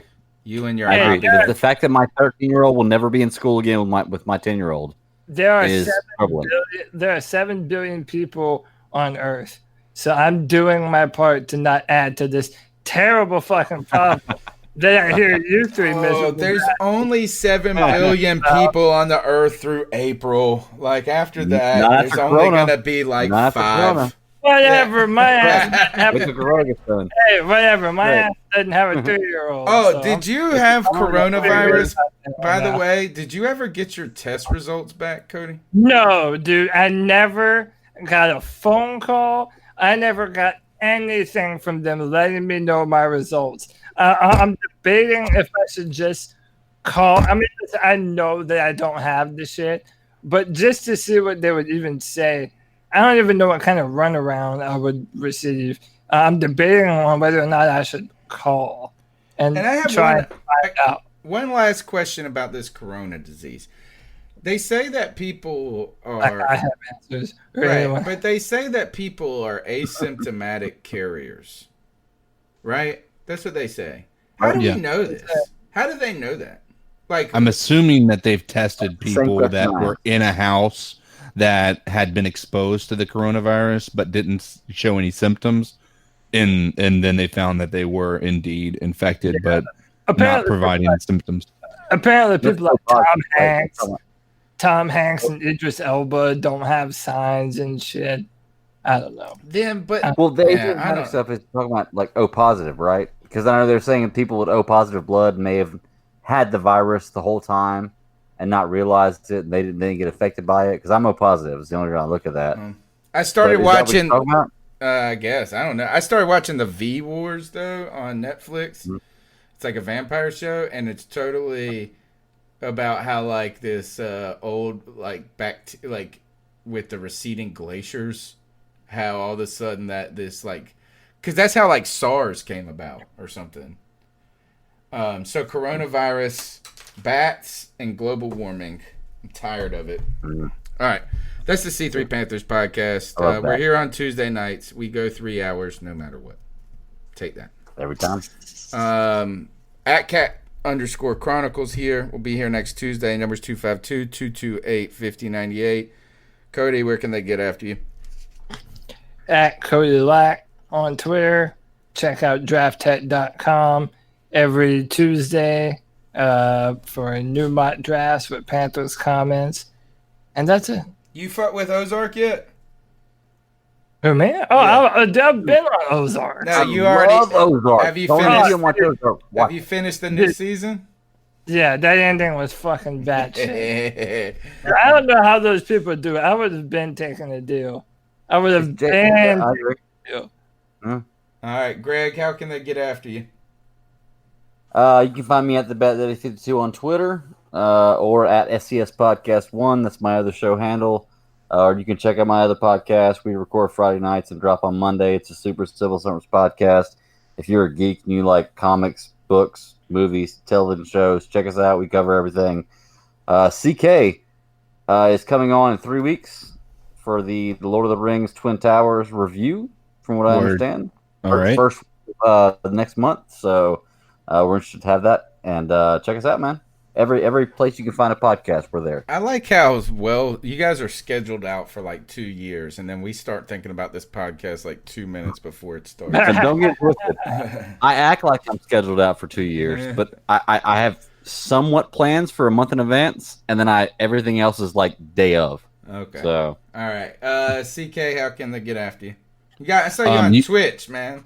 Yeah. So you can get me at Twitter at Codizzle Allen. That's also my Twitch handle. I'm gonna start trying to stream more often. I've got the setup. I've got everything together. I just need the viewers and people to play with. So if you guys are anybody listening or playing, what game do I need to get on? Call of Duty Warzone, Fortnite, Rocket League. I'm open to suggestions on any games as well. So if you haven't checked it out, Tony, Warzone is free. You don't have to pay for the full game. It's actually sort of like Fortnite. Oh, okay. So it's Call of Duty. It's a very big file, so you have to kind of make the decision to download that before you want to play it. But it's definitely worth it. And like I said, I'm doing the Twitch, so if you guys want to come follow me, it's once again Codizzle_Allen is how I have it. Similar to my Twitter name, I've changed that up as well. to have some consistency across all devices. So, yeah, that's me. All right, what's the name of the game one more time? Warzone? It's Call of Duty Warzone. All right. Yeah. I'm going to download it before I go to bed tonight, or it'll be there tomorrow. Man. Yeah, all dude. Right. You're all All right, that's the C3 Panthers podcast. I'll check you out next week. Looking for a fun way to win up to 25 times your money this basketball season? Test your skills on Prize Picks, the most exciting way to play daily fantasy sports. Just select 2 or more players, pick more or less on their projected stats, and place your entry. You could turn $10 into $250. Right now, Prize Picks will match your first deposit up to $100. Just visit prizepicks.com/fan and use code FAN. That's code FAN at prizepicks.com/fan. Must be present in certain states. Visit prizepicks.com for restrictions and details.